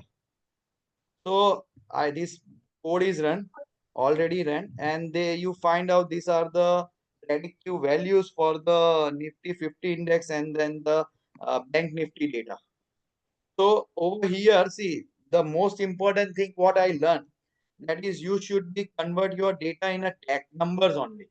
If you having the, even you having the image data or a text data, you start with the number, read the number carefully, and try to find out the correlation between the numbers, your features, and try to apply those in a data set with a generating new data like normalized data, gradient data, mean data, and that will be the value addition. What are you getting me? What I'm trying to say, that what conventionally people are doing, वो उन्होंने ये दे दिया, मैंने ये feature डाल दिया, मतलब 4 features डाल दिए, and then they try to train the model. Now with those 4 features and with the thousands of data, it is too much loaded on my system. Okay, वो बहुत उसका load आएगा. Now the one group is saying that how the performance can be improved, so they use the GPUs and the TPUs for the parallel processing, cache and all these things. One group are saying we are doing on a edge and all. One group are saying we are going on a cloud. Okay, before edge we are, edge is a decision making and cloud is a analytics purpose. And now modernize, you do not modernize the most recent way, the people are transferred on a IBM, and all those one are transfer on this one. That is a new technology. I hope I skip those things. That is a biometric or a this. That is a quantum machine learning and the neurochromatic machine learning. So these are the cheap. These are the introduced by the IBMs and all. They already start working this thing, but this IBM, True North and the Intel Lodi, these are the chips. They are coming with those things, and they can start working on a quantum kernels and the quantum circuits. Now this quantum circuit and these things are the totally AI based circuit, means a neural based circuit. Your computing is start with the neural based computing. Okay, so that are the advantages are coming, and they can put on those one. These are the new advancement is occur in these things. So people are working towards those things also. Even there are lot many startups are there who can work on a server data center and the server on a data center, and Intel having the very good projects on that. So they can predict the traffic in a queue, and based on that they can provide the route. Okay, so for that they are using such kind of chips and everything. US-based startups are doing lot of work on this one. I encourage you people, that is a neuroformic models or the Lodi, one can study, read. At least these are the very good things they are using. Now they said that in quantum learning, okay, and these are neuroforming, they merge both the things. So you having the quantum machine learning algorithm plus neuroformic machine learning algorithms are combined. So one core is working on those one, another is core on another one, and then your computing is started. So that is a next generation computing for AI, quantum ML and the neuroformic computing. So lot of work is going on hardware side as well as software side. Even I am just exploring this thing because lot of new things are there, lot of dependency required, and we do not having those things. So classical ML, quantum ML, neuroformic ML, and people are talking about the hybrid ML also, like quantum and neuroformic. So those are the things. Now other things I already show you in this. I hope you having. So ये algorithm से ही मैंने सीखा है. Whatever I learn, so I apply on this data in a Excel sheet. Okay, that is a Google share sheet, and I fetch the data. These data are loading, and I fetch the data and apply the statistical method techniques. So it is. So a lot of things are there for the predictions and all. We are lagging with the time, so I am just. If any other questions or all, so I am happy to answer those things. Otherwise, we conclude over here.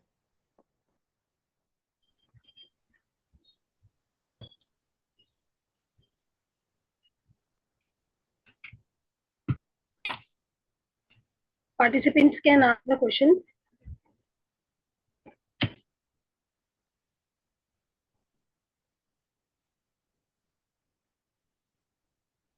Oh, thank you so much. Thank you so much, Dr. Pranab Lapsiwala, for delivering such an insightful and engaging session on real-time industrial application of machine learning and artificial intelligence. Your expertise, practical insights, and research-driven perspective have really enriched our understanding of how AI and ML are shaping industries and solving real-world problems. The session was truly thoughtful, provoking, and I'm sure very helpful for the participants that can connect theory with practice. On behalf of the Computer Engineering Department of Rizvi College of Engineering, our FDP coordinators, and all the participants, we sincerely express our gratitude to you, sir, for sharing your valuable time and knowledge with us today. Thank you so much, sir. Thank you. And thank you so much. And I am honored to be over here. Thank you so much. Okay, And thank you, stop sir. sharing. Okay. Participants can kindly requested to fill out the feedback form for this session. The feedback link will be posted in the chat. Now let us move on to our next session of the day, which will focus on principal component analysis, practical applications of clustering and PCA, customer segmentation using K-means and dimensionality reduction for data visualization. It is my privilege to introduce to today's distinguished speaker, Mr. Nitin B. Naik, a passionate academician, visionary leader, and innovator.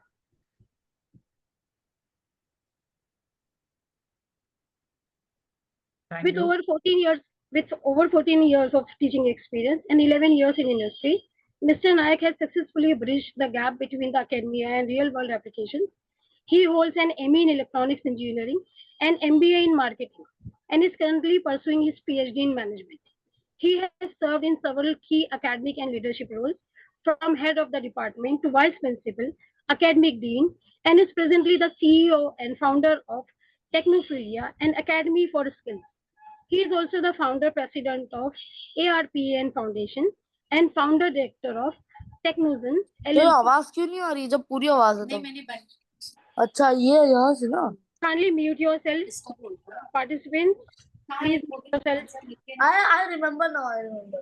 You asked me before. Define sparkline. Name any friends. Sparkline अपन ने लिखे थे. Lamia madam, can you mute the participants?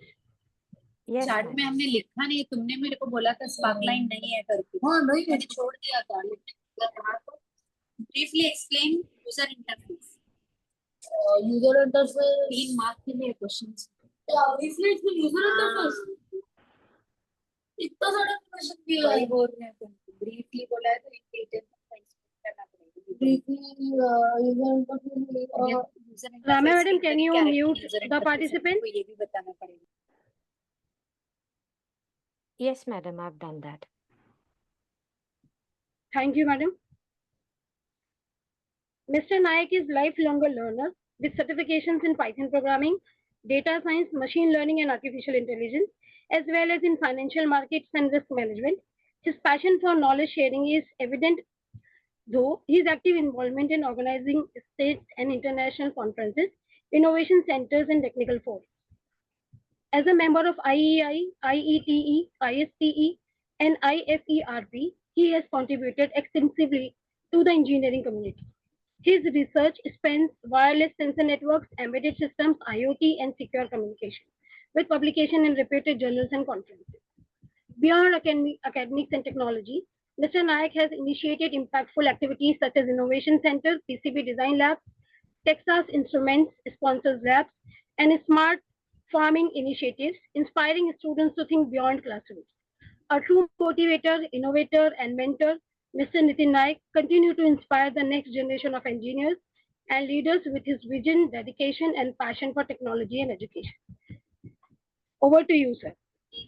Okay, thank you very much, Rizvi College of sir. Engineering, dear participants, management, principal, coordinators, and all those things. Welcome here. I would like to share my screen.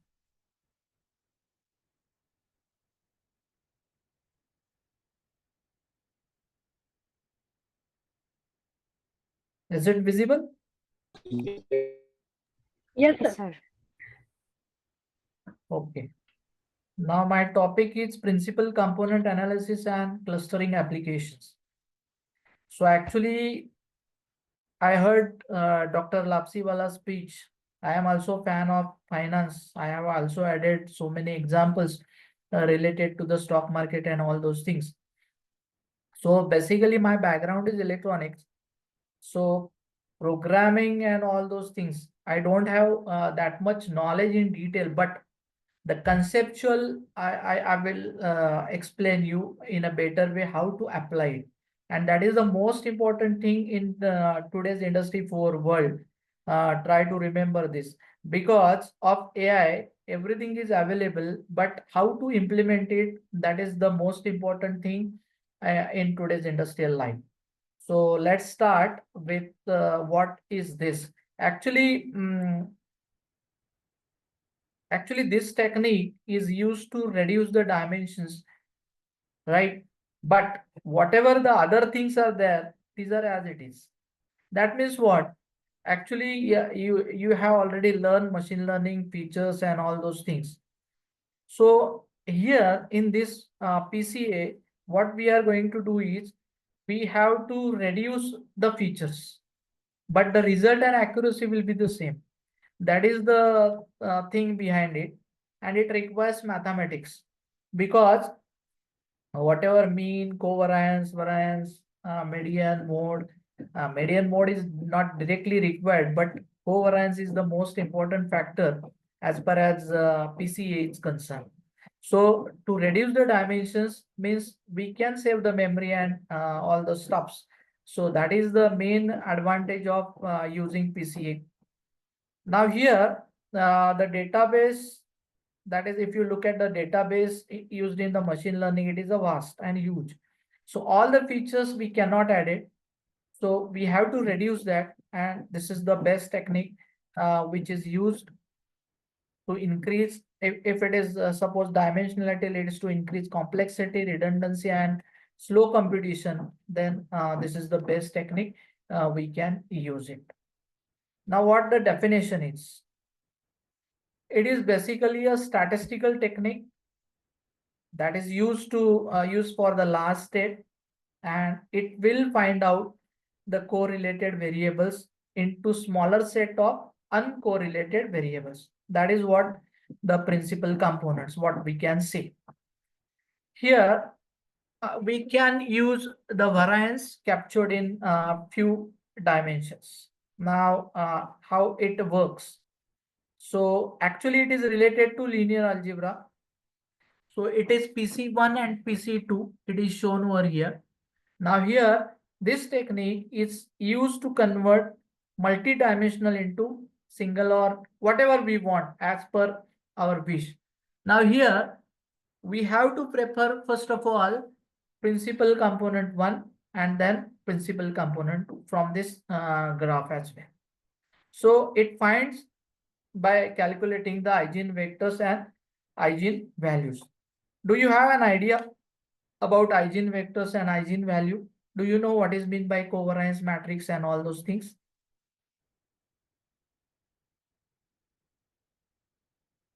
Hello? Hello, participants. Are you listening? Yes, sir. Yes, sir. You're audible. Yeah. Do you know the concept of eigenvalues, eigenvectors? No, sir. Okay. I will explain in short, right? I will take one small example and will explain you. Just a moment.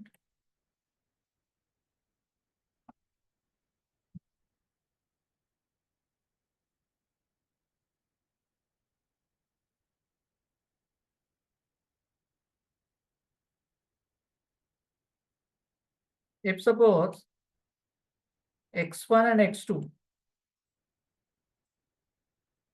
these are the two components.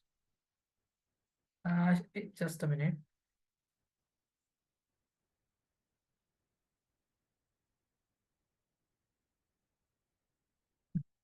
Two components, right? Suppose x1 is say size of the plot or anything else in square meters, right? It is say 5, then 3, 10, and say 2. And x2 means number of rooms. So this is the another feature what we have to use. If suppose it is 10, then 7, 15, and say 4, right? So 1, 2, 3, 4. 4 readings are there. So first of all, to find out these eigenvalues and eigenvectors, we need to calculate the mean. So 5 plus 3, 8, 18, 20. 20 divided by say 4, its mean is 5.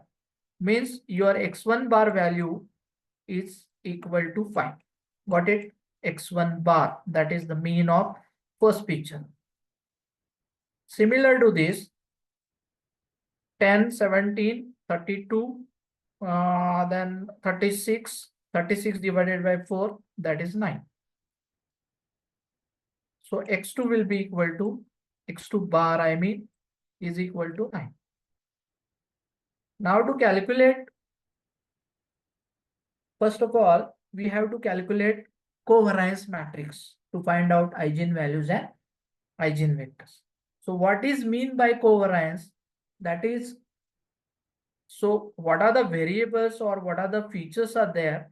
We need to find out the correlation or say covariance for this. So the formula for this is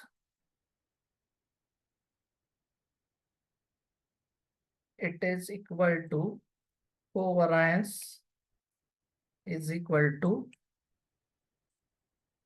actually we have to calculate variance of x1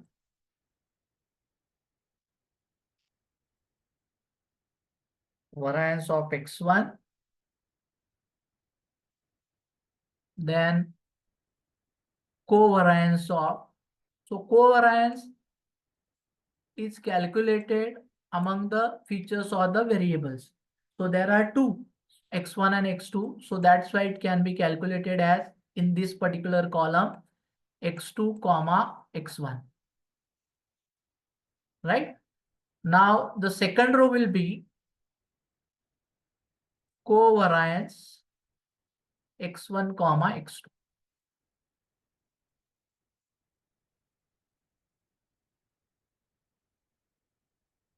Okay, and here second column of second row is variance of x2. In that way, we can calculate the covariance matrix. Okay, now how to calculate variance of x1? That is, variance will be calculated as whatever x value minus say xi, what we can call it as minus xi bar summation from I from 1 to n, likewise. Okay, and it is divided by n minus 1. Means here, for example, if you take first, so 5 minus 5 is 0. I will tell you directly, 5 minus 5 is 0, plus 3 minus 5 is minus 2, and sorry, it is a bracket square. It is a bracket square, xi minus xi bar bracket square. So 5 minus 5 bracket square plus 3 minus 5 bracket square plus 10 minus 5 bracket square plus 2 minus 5 bracket square. So if we add this and if it is divided by 4 minus 3, that you will get the figure, that is this particular figure is 12.66 point something or 12.67 you will get. Right? Understood? Similar to this, you can calculate variance of x2 will be 10 minus 9 bracket square plus 7 minus 9 bracket square plus 15 minus 9 bracket square plus 4 minus 9 bracket square. So this figure you will get around 22. Right? And whatever covariance is there, it is what? Actually x1 minus x2 bracket square, 5 minus 5 into 10 minus 9, 3 minus 5 into 7 minus 9, 10 minus 5 into 15 minus 9, 2 minus 5 into 4 minus 9. Likewise, square of this and sum of this divided by n minus 1, you will get covariance between two variables. So that is what the find out covariance matrix. And after that, whatever matrix is coming and whatever diagonal components are there, variance of x1 and x2, you have to deduct by lambda. And lambda in any book, in one of the book, it is lambda, in it is u1, u2 or mu1, mu2. So that depends on the author. So that values what we can call after solving the quadratic equation or say synthetic division. If it is more complex matrix, then you will get the eigenvalues.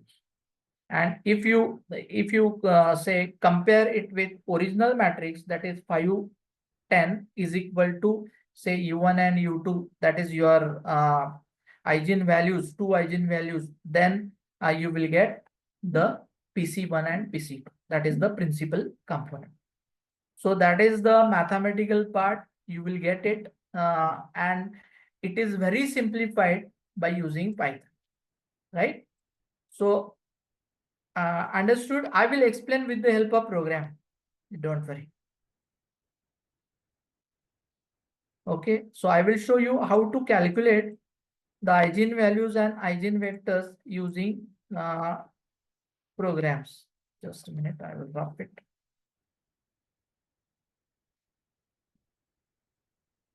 So this is the internal calculation how eigenvalues and eigenvectors are important. Again, vector indicates the direction.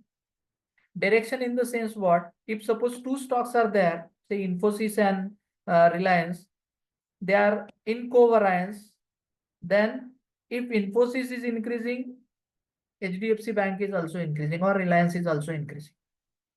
Right? So that is the direction of vector. That's why it is called as vector. And values means actually the stock price in this particular example. So I will show you.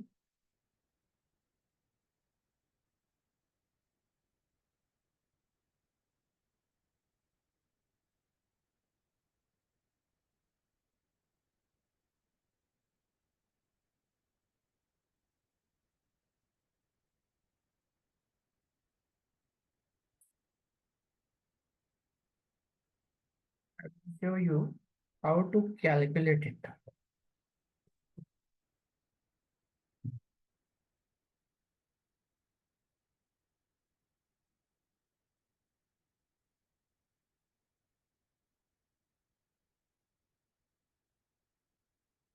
Okay, so this is simple array. Then eigenvalues and eigenvectors will be say initialized like this in NumPy, and you will get the eigenvalues for this 4, 1 and 2, 3 matrix is 5, 2, and with reference to this, So you will get two values of lambda, and based on that, you will get eigenvectors like this. So it is x1 and x2. If you write over here, just a moment.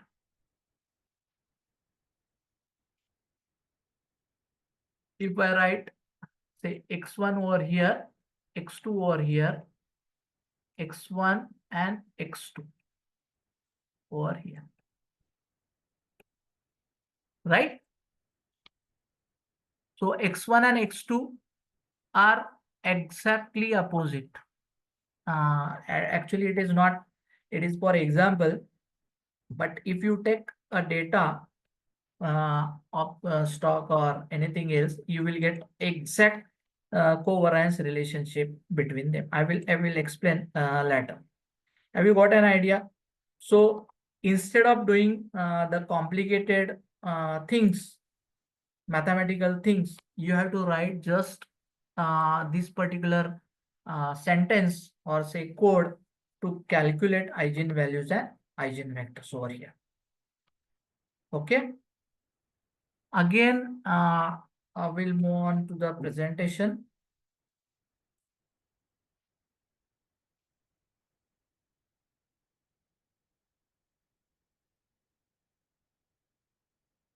So what are the steps related to PCA?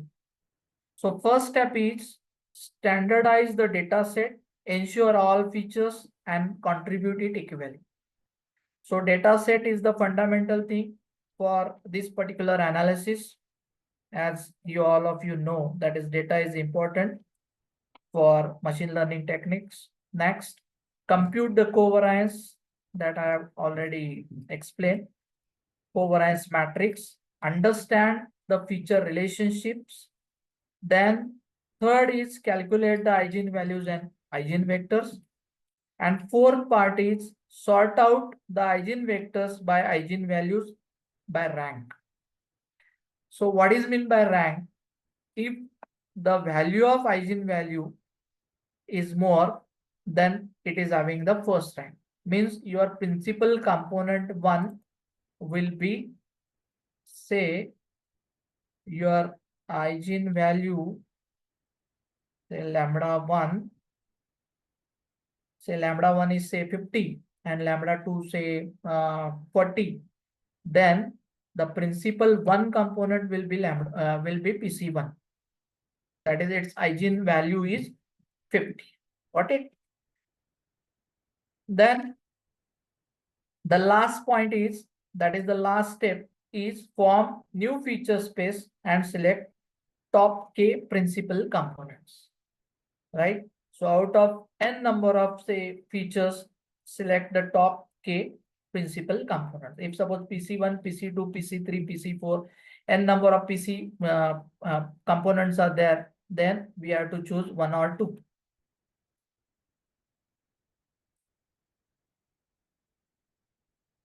Right? Now here, example is given.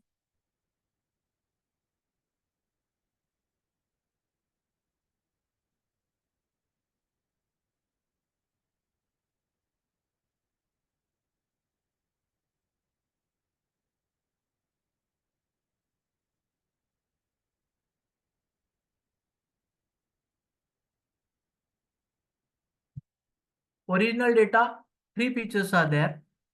That is high dimensional. And PCA reduced to 2 dimensional. It is like this, PC1 and PC2.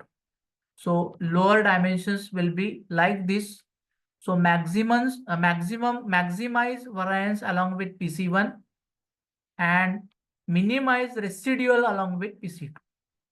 So that is the thing after dimensionality reduction using PCA. Next is this is the output. So before PCA, 2 standard features are like this. And if you apply the PCA, then it will be bifurcated like this. So original standardized data plotted using the 3 features. Then there is no guarantee, clear separation. So we cannot analyze But if you look at the right plot, then it displays the transform data using top two principal components, PC1 and PC2. Then it is used to represent visualization, that is 2D or 3D plots. Then noise reduction. I will show you how noise can be reduced by using PCA as well.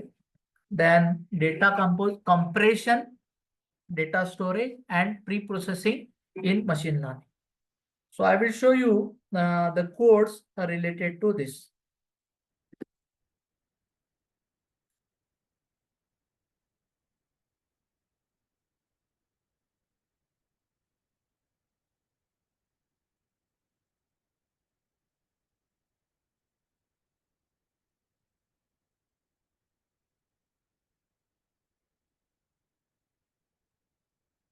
Just a minute, hang on.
Try to open collab.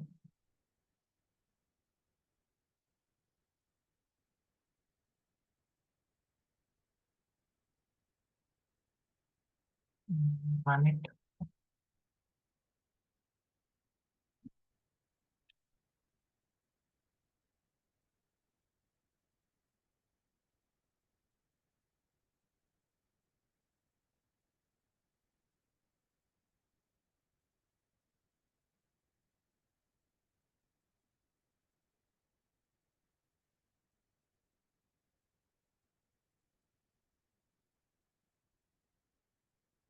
I have a word file of code.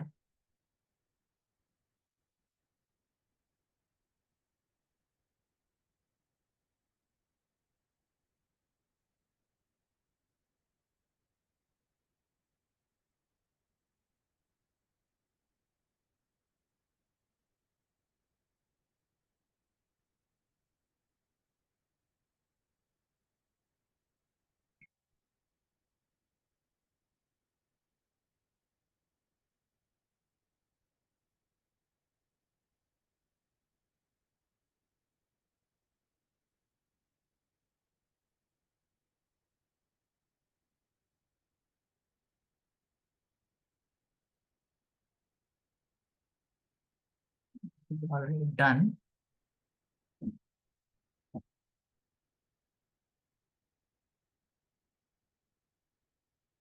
I will show you simple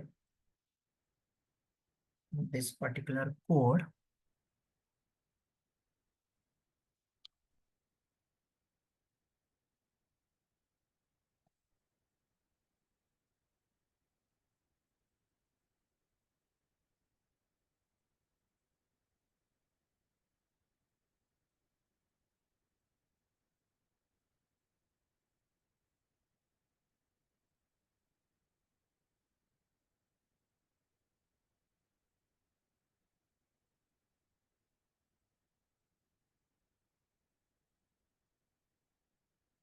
Okay.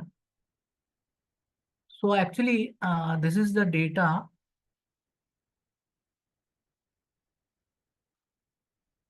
of spending data, means total spend, frequency, recency, electronic spend, and software spend. So this is the customer data what we have. Then whatever data is there, it is converted to data frame. So you can also import your CSV or Excel file to convert your data into data frame. Then it will be using scalar that is converted into standard format. After that, applying PCA, that is there are PC1, PC2, that's why n components equal to 2. Then we'll discuss afterwards what is K-mean, that is the clustering actually what we can use. And after that, you will get PC1, PC2 and customer spend segmentation. Right, now if you look at the output over here, so 500, 2000, 1500, 3000 and 700. And for this particular total spend, what is the frequency of the 5 clients or 5 customers, 5 times, 20 times, 15 times, and so on. So based on that, you will get a cluster. So 500 and 700, these are coming under second cluster, that is what 1 we can say. And high spend, that is 2000, 1500 and 3000. These are under first PC1. That is the first cluster, right? So this is the data and this is the customer spend segmentation. Got it?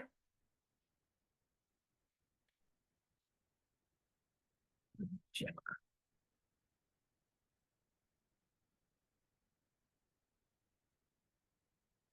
Okay. Now,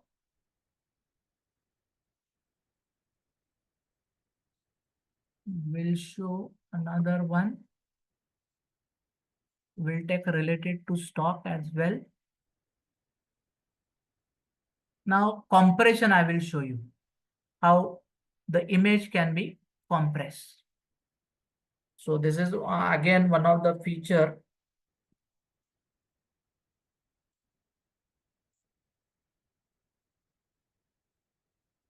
of PCA.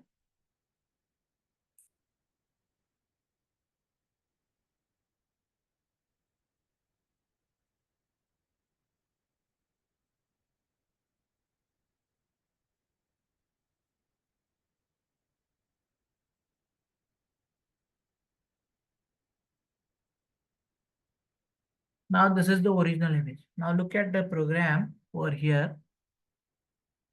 8 by 8, 64 features are there. And if you look at the reconstructed, only 10 components are there, 10 PCs are there, right? 10 principal components are there and the image is reduced. That is internally reduced, but it looks like the same. So that means it is used to save the memory because number of pixels are reduced, right? So this is the data of 1797 to 64. So figure size and all those things are declared over here as the original data. And after applying the PCA, it is reduced from 64 to 10, right? 64 pixel to 10. Got it?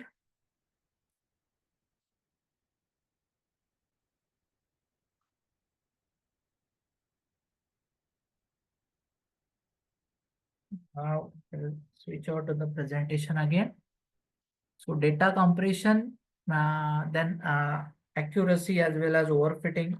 If most complex data is there, then overfitting problems are there. So that can be solved using PC. Now some applications or what we can say actions. So that is bioinformatics, then stock market analysis, extract the hidden pattern and price movements and so on. Actually, this stock market analysis, so I saw in Pune, ML model is interfaced with robo, and that robo API is there because broker linkage will be done through API. And then that signal is given to the robo, and robo will take a decision to buy or sell the stock. So again, it may be intraday, it may be say positional or say swing trading, then face recognition, that is hygiene faces technique and all those things, and IoT smart sensors to reduce the redundant signals in sensor network. So we did, I will show you, I will demonstrate you this particular program. We'll find the kidney disease prediction as well as air quality monitoring. So I will demonstrate you air quality monitoring program. So that will be using PCA. So again, I think five sensors are there. So these 5 features converted into two PCA, 2 principal components, PC1 and PC2, and you will get the sensor data technique in machine learning. Then, what are the advantages of PCA? So first advantage is it is multi-collinearity handling, creates new uncorrelated variable to address the issues when original features are highly correlated. Now I will give you one example. So whenever stock market is up, the gold prices are down.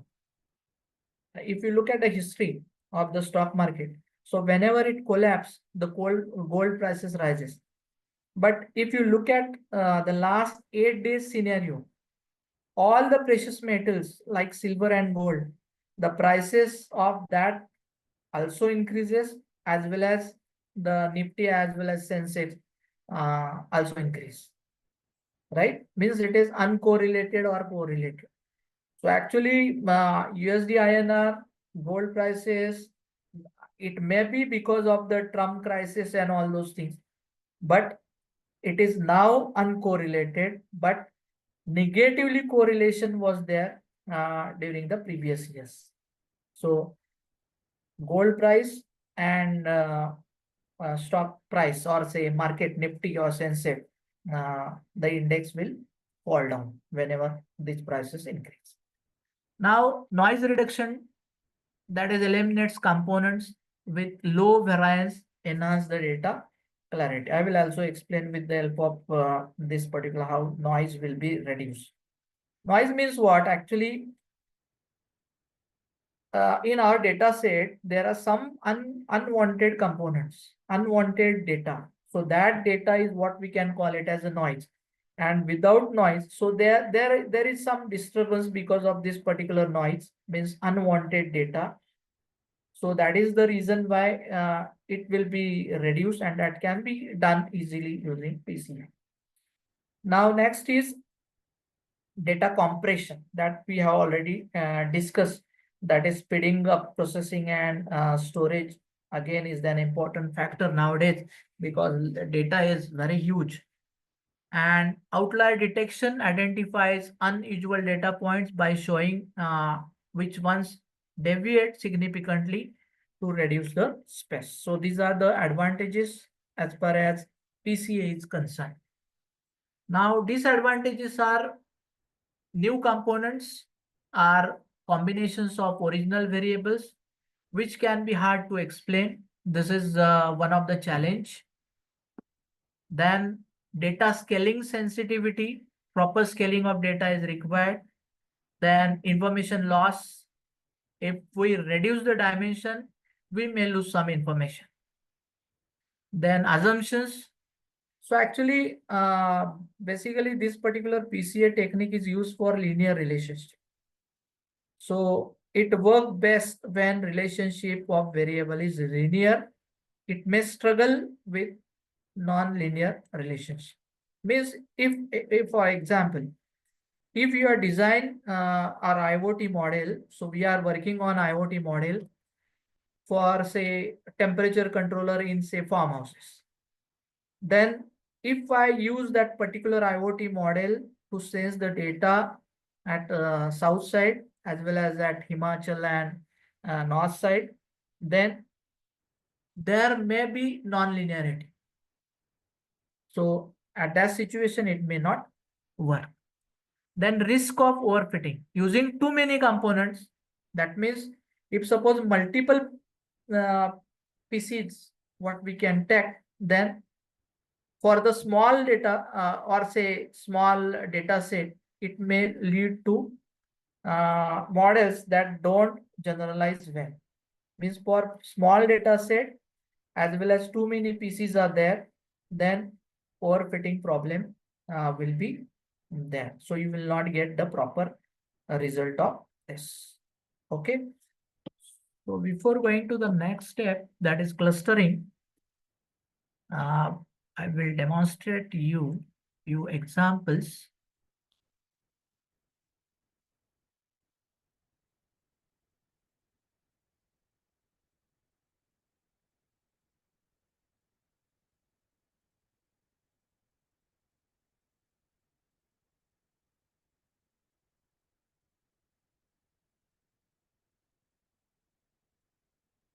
I will show you IoT example. So that IoT model which we have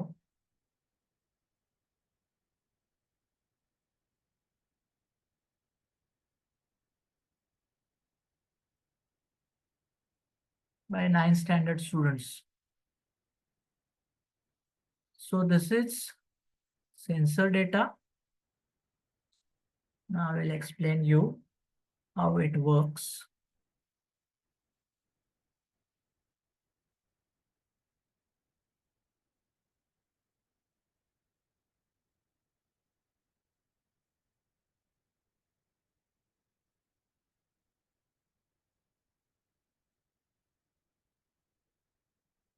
Now here, just a minute, I need to include the libraries.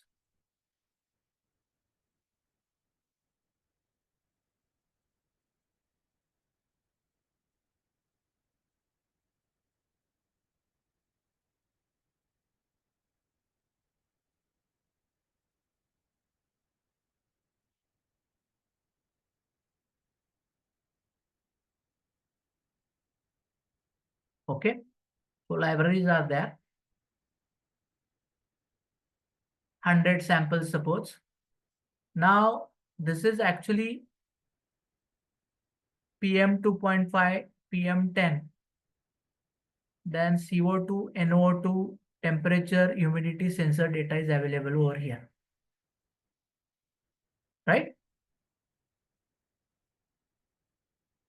And if I run it, it will give error because and never work. Yes, okay. Now 1, 2, 3, 4, 5, 6. 6 sensors are there. So these 6 sensors, that is 6 dimensional, it reduced to 2 dimensional. So we have declared the 2 PCs, PC1 and PC2, principal component 1 and principal component 2 with this particular data. Temperature, humidity, right? So this data is available over here and look at it. The smart city air quality area. So huge data we can say visualize. Now if you look at actually in this particular case,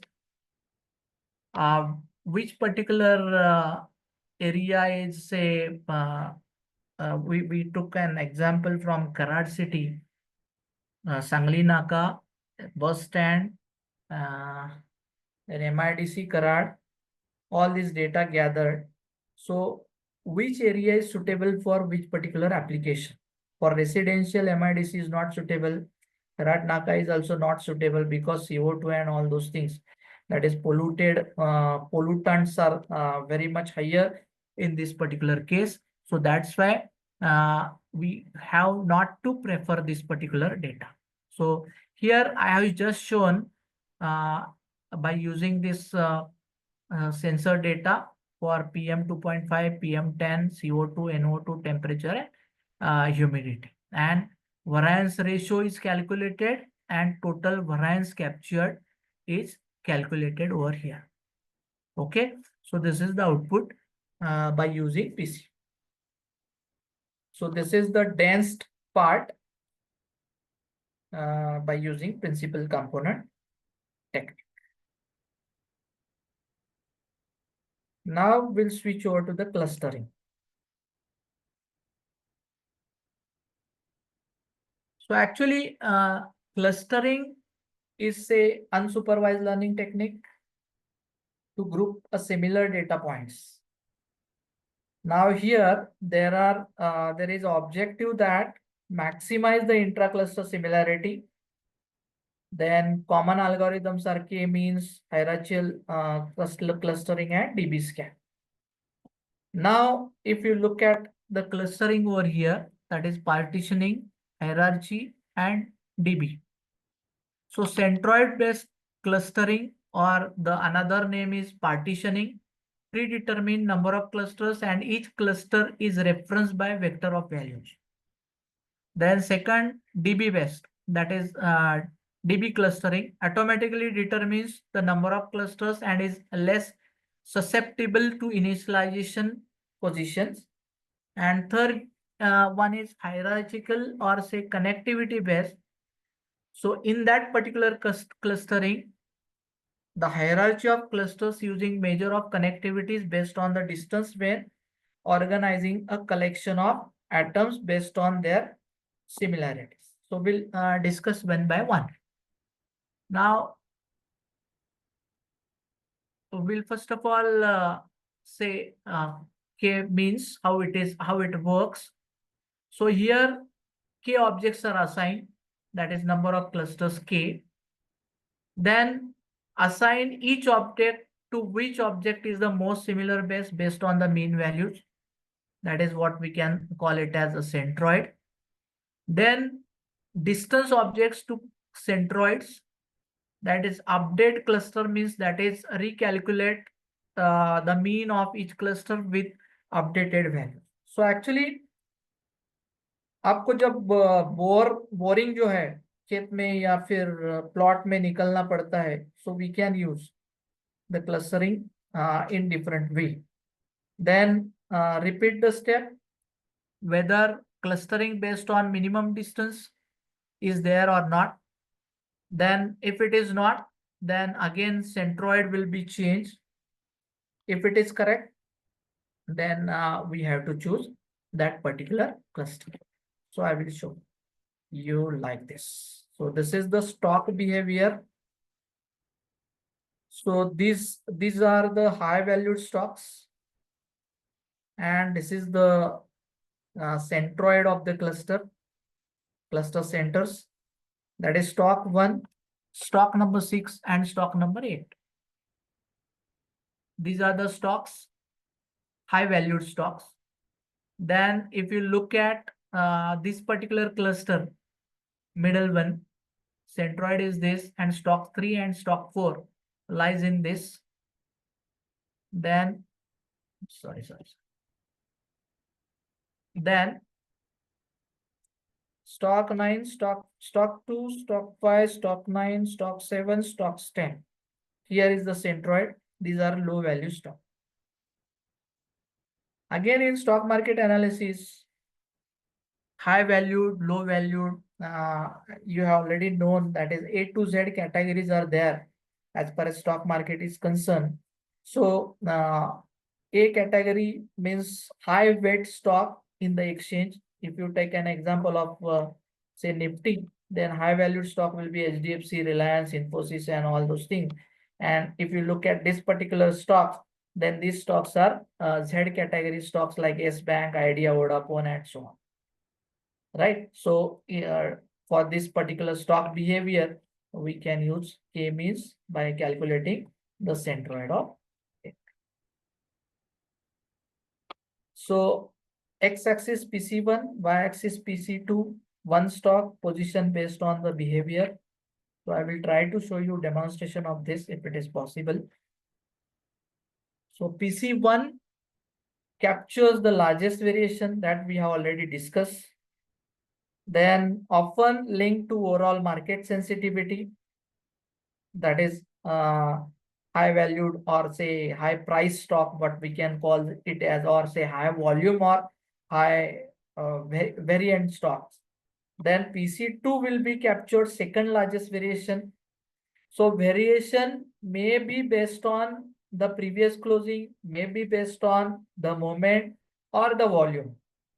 And these are often linked to volatility difference in sector specific behavior. Now clusters. Now it is already shown, that is by cross red mark. Then they may rise or fall together. They may belong to same sector, that is IT or banking or so on. And they may have similar volatility or risk profile. Now, so already that is red color. It is marked as a centroid for that particular cluster. Then if you look at cluster 0, that is green, 137. Out of the 10 stock, they are divided into 3 groups. That is 137 stable or low volatility stock. Now look at the graph. Low volatility stock, no movement, stable. Then blue, 2469. These are growth oriented stock that may move strong with the market. And yellow stocks that may be highly volatile or sector specific stocks. So instead of analyzing 10 separate stocks, we see they fall into 3 behavior groups. Now, if you look at the yesterday's market and today's market, IT sector was in boom. SCL Tech, if you look at, and then non-listed stock, we have got return. I will tell you the stock name, just a moment. What we trade yesterday.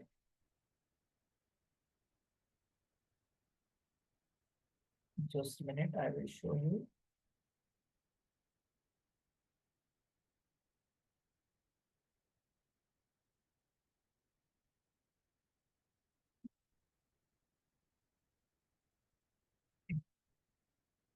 Vikram Solar, Vikran Engineering, and KRBL. We have with our analysis, we found that particular stock, and that Vikram Solar rise around about 9% today in one day.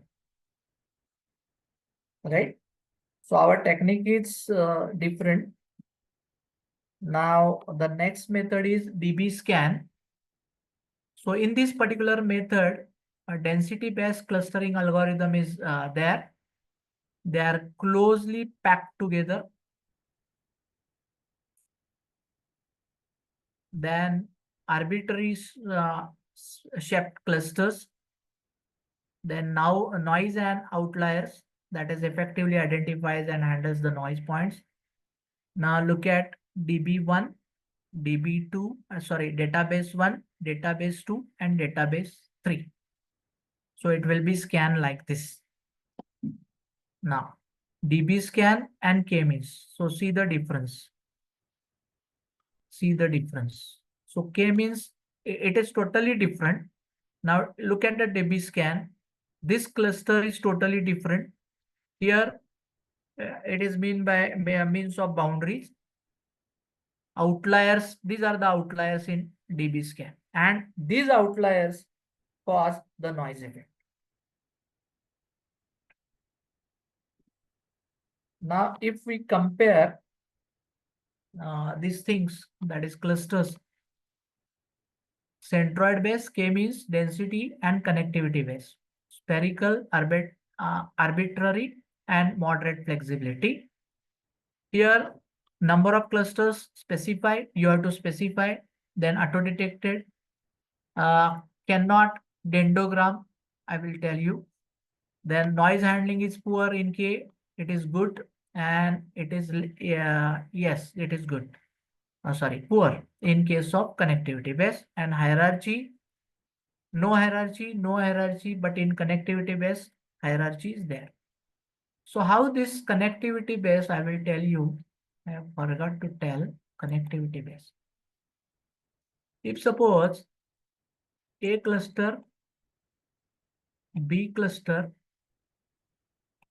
C and D clusters are there, then A, B are connected.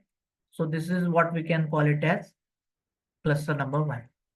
Now we can call it as 1 and C will be connected.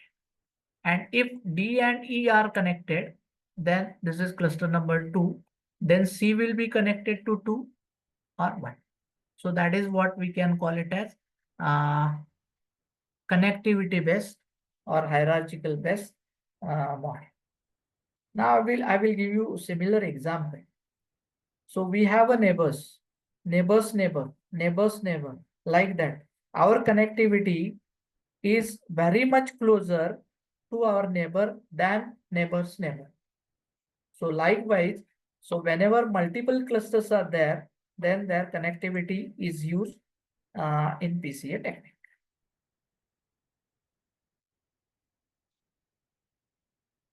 And best for well-separated clusters.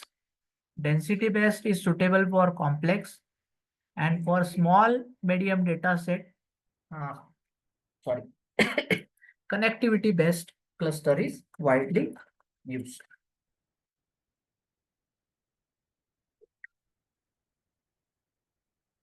I will show you for small data set how DB scan is working.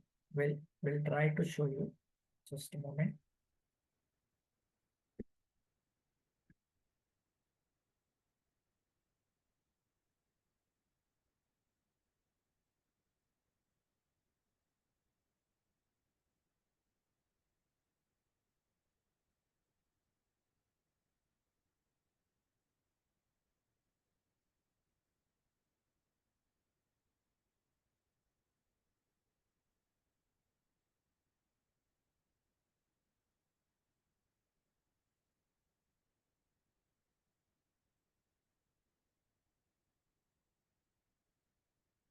Before that, calculate change.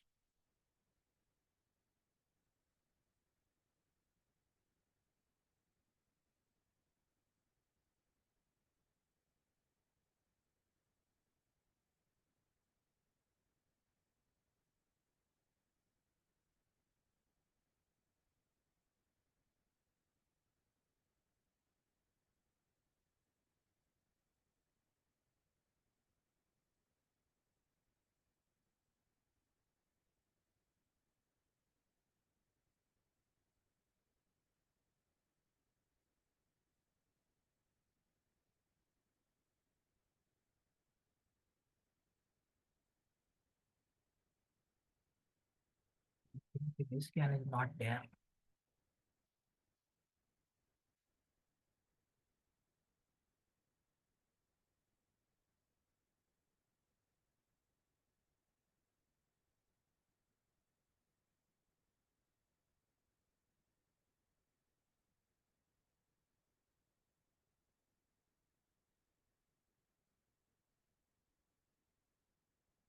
I will run another code.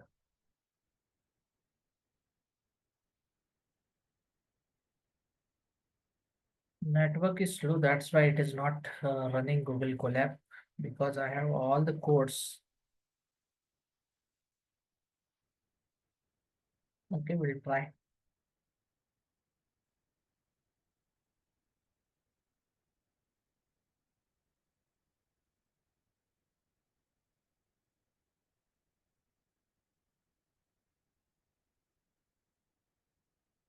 And that we already discussed.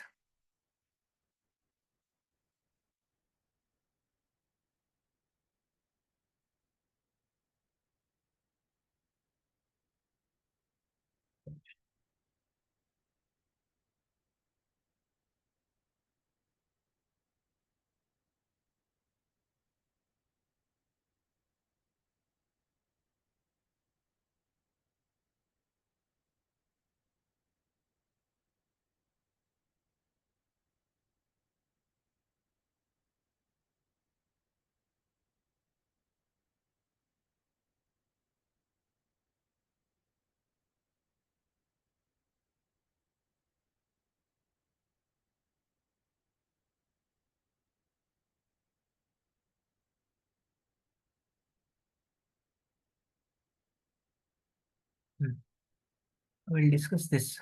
That is stock behavior.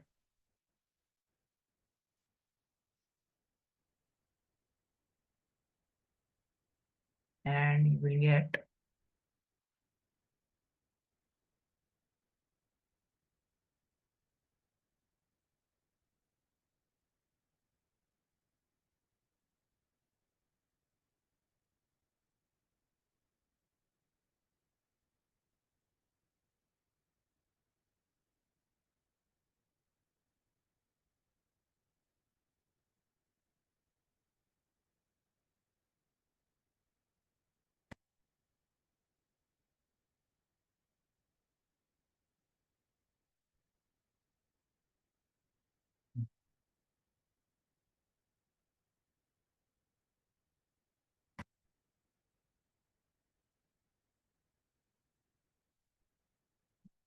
first of all finish my presentation and then we'll check again.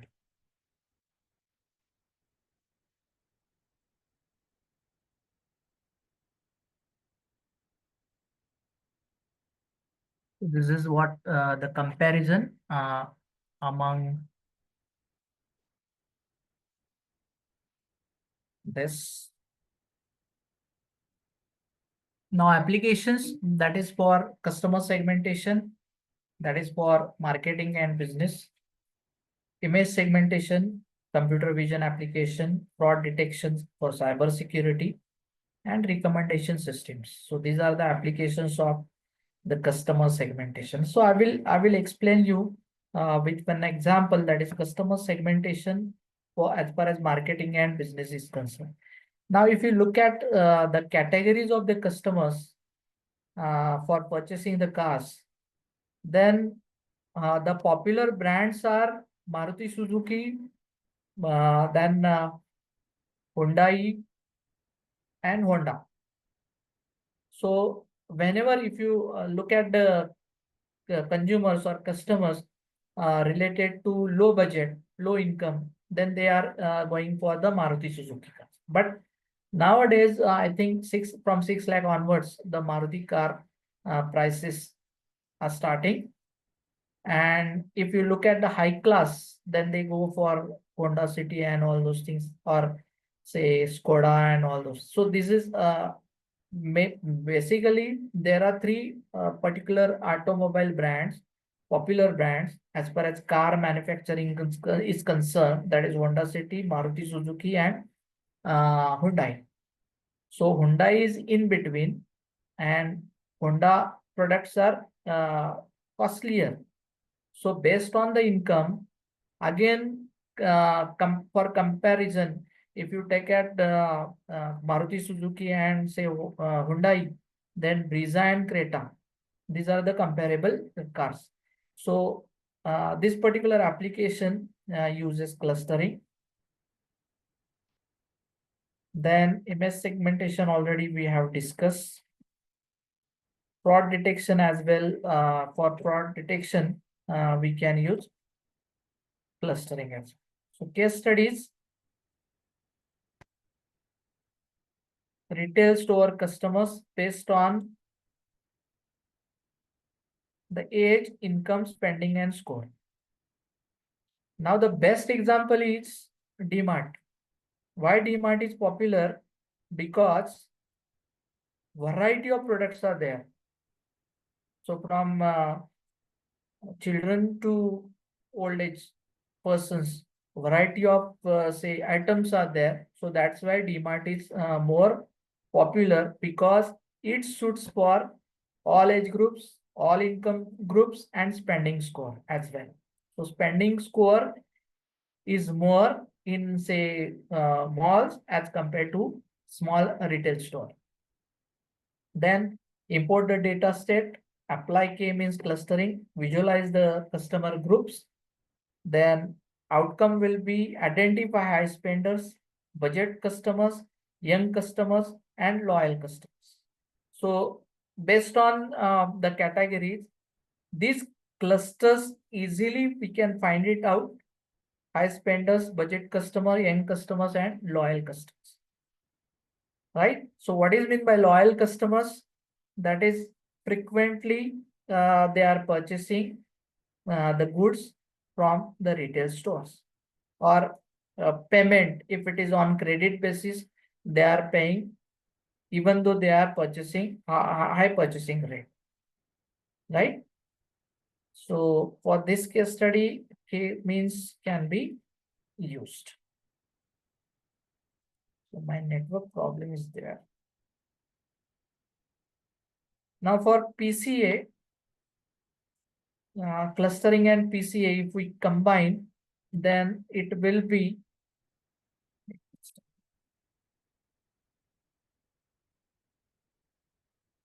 apply PCA, dimensions will be reduced. Then we have to apply the clustering model, which is suitable according to your data set, and faster computation, improved clustering, cluster separation. So in that way, we can combine both PCA technique as well as clustering technique. Advantages of clustering will be faster training, reduced complexity, redundancy is less, clustering discovers hidden patterns, useful for the segmentations. Now, again, if we look at the automobile industry, then useful segmentation, that is driverless car, then electric vehicles, hybrid vehicles. These are again apart from this particular band, and all brand introduce these models, that is basically hybrid as well as electrical vehicles. Enable better visualization and business insights. So clustering and PCA, these are the advantages as far as the market is concerned. So linear method may not capture non-linear relationship. This is the most say disadvantage of PCA. Then clustering is sensitive to outliers, need to choose correct K. Then use advanced methods, DB scan and all those things. So what I conclude that PCA helps simplify complex data while retaining the important patterns. Then clustering groups data into meaningful segments. So there are a lot of segments. If you look at the garments, then there are so many segments. If you visit sari shops, then you will get varieties of saris. So if you compare ladies and gents, so there are n number of varieties for the ladies stores as compared to the gents. So there are more and more clusters in the ladies shops. Now applications are customer segmentation that we have already discussed, anomaly detection. Sir, one participant has raised the hand. Okay. Hello. Sir, one participant has raised the hand. Just a minute, I will check.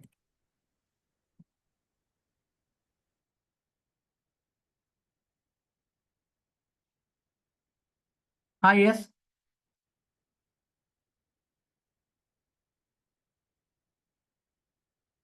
Hello.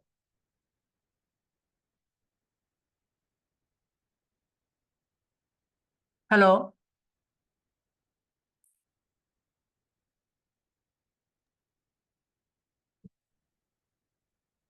So participants have access to unmute yourself and talk. If anyone has any questions, you can ask.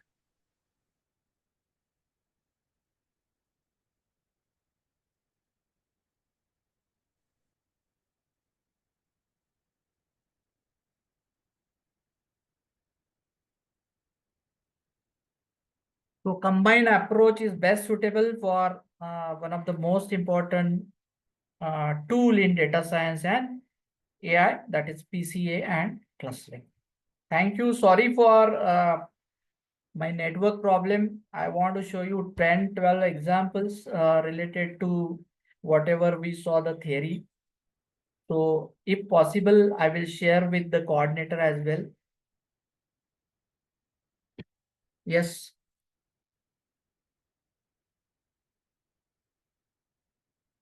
Thank you.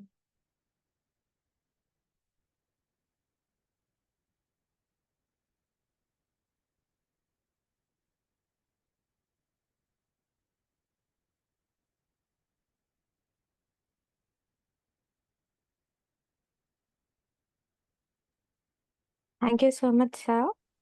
Thank you. Thank you. You're welcome. I kindly request Professor Shahjahan ma'am to go ahead.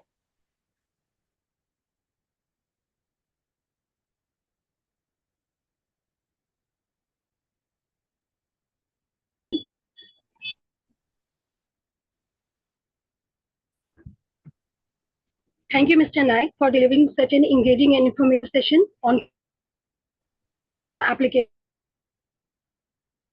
understanding and will surely benefit participants in applying these patients, sir. It was indeed a pleasure learning from you. Yeah, thank you. Thank you so much. Thank you. Yeah, I know all our wonderful participants to go ahead and fill the feedback form. You can find the link in the chat. Yeah, thank you. Shall I quit, ma'am? Yeah, sir. Thank you, sir. Oh. Participants can fill the form.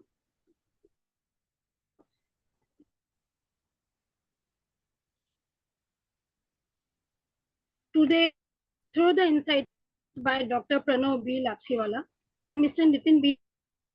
delved into real-time and industrial applications of machine and artificial intelligence and explored principal component analysis and their practical applications in customer segmentation and data visual.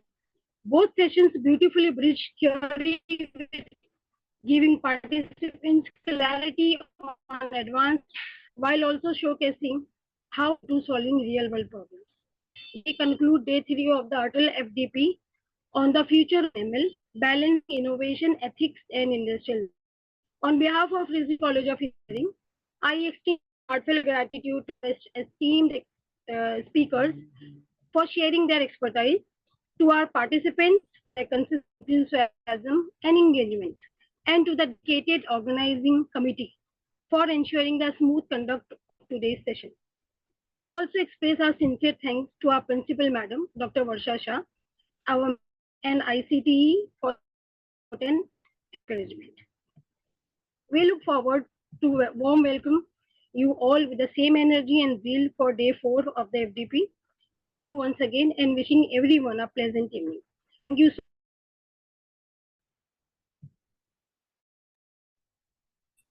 The link, you will get both the links in the chat. Thank you, Shahjahan ma'am. I request all the participants to switch on the camera for a minute so we can capture the moment.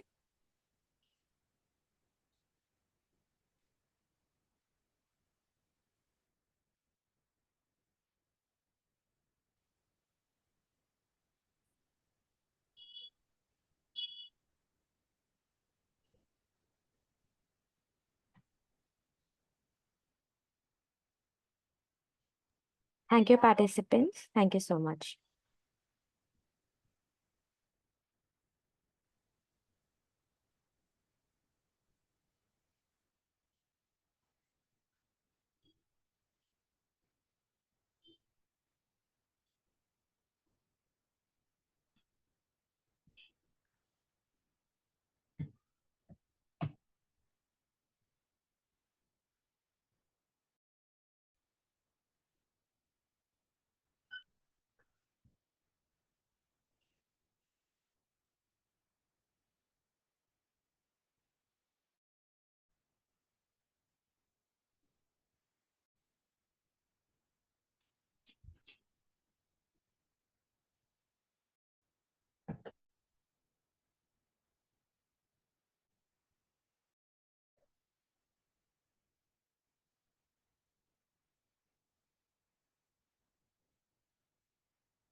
Requesting all participants to please fill the feedback form and leave.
Sir, I'm taking the photo again. Don't worry, sir.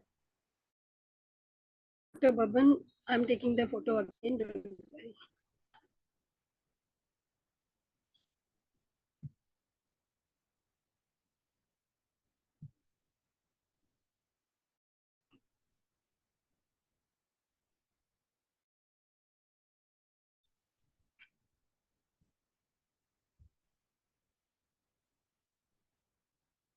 Done. Lama, madam, you can mute. Sorry, saying something. Unmute. Sure, ma'am. I'll end the meet for all. Thank you. Somebody is asking for the feedback link. The feedback link will be shared in the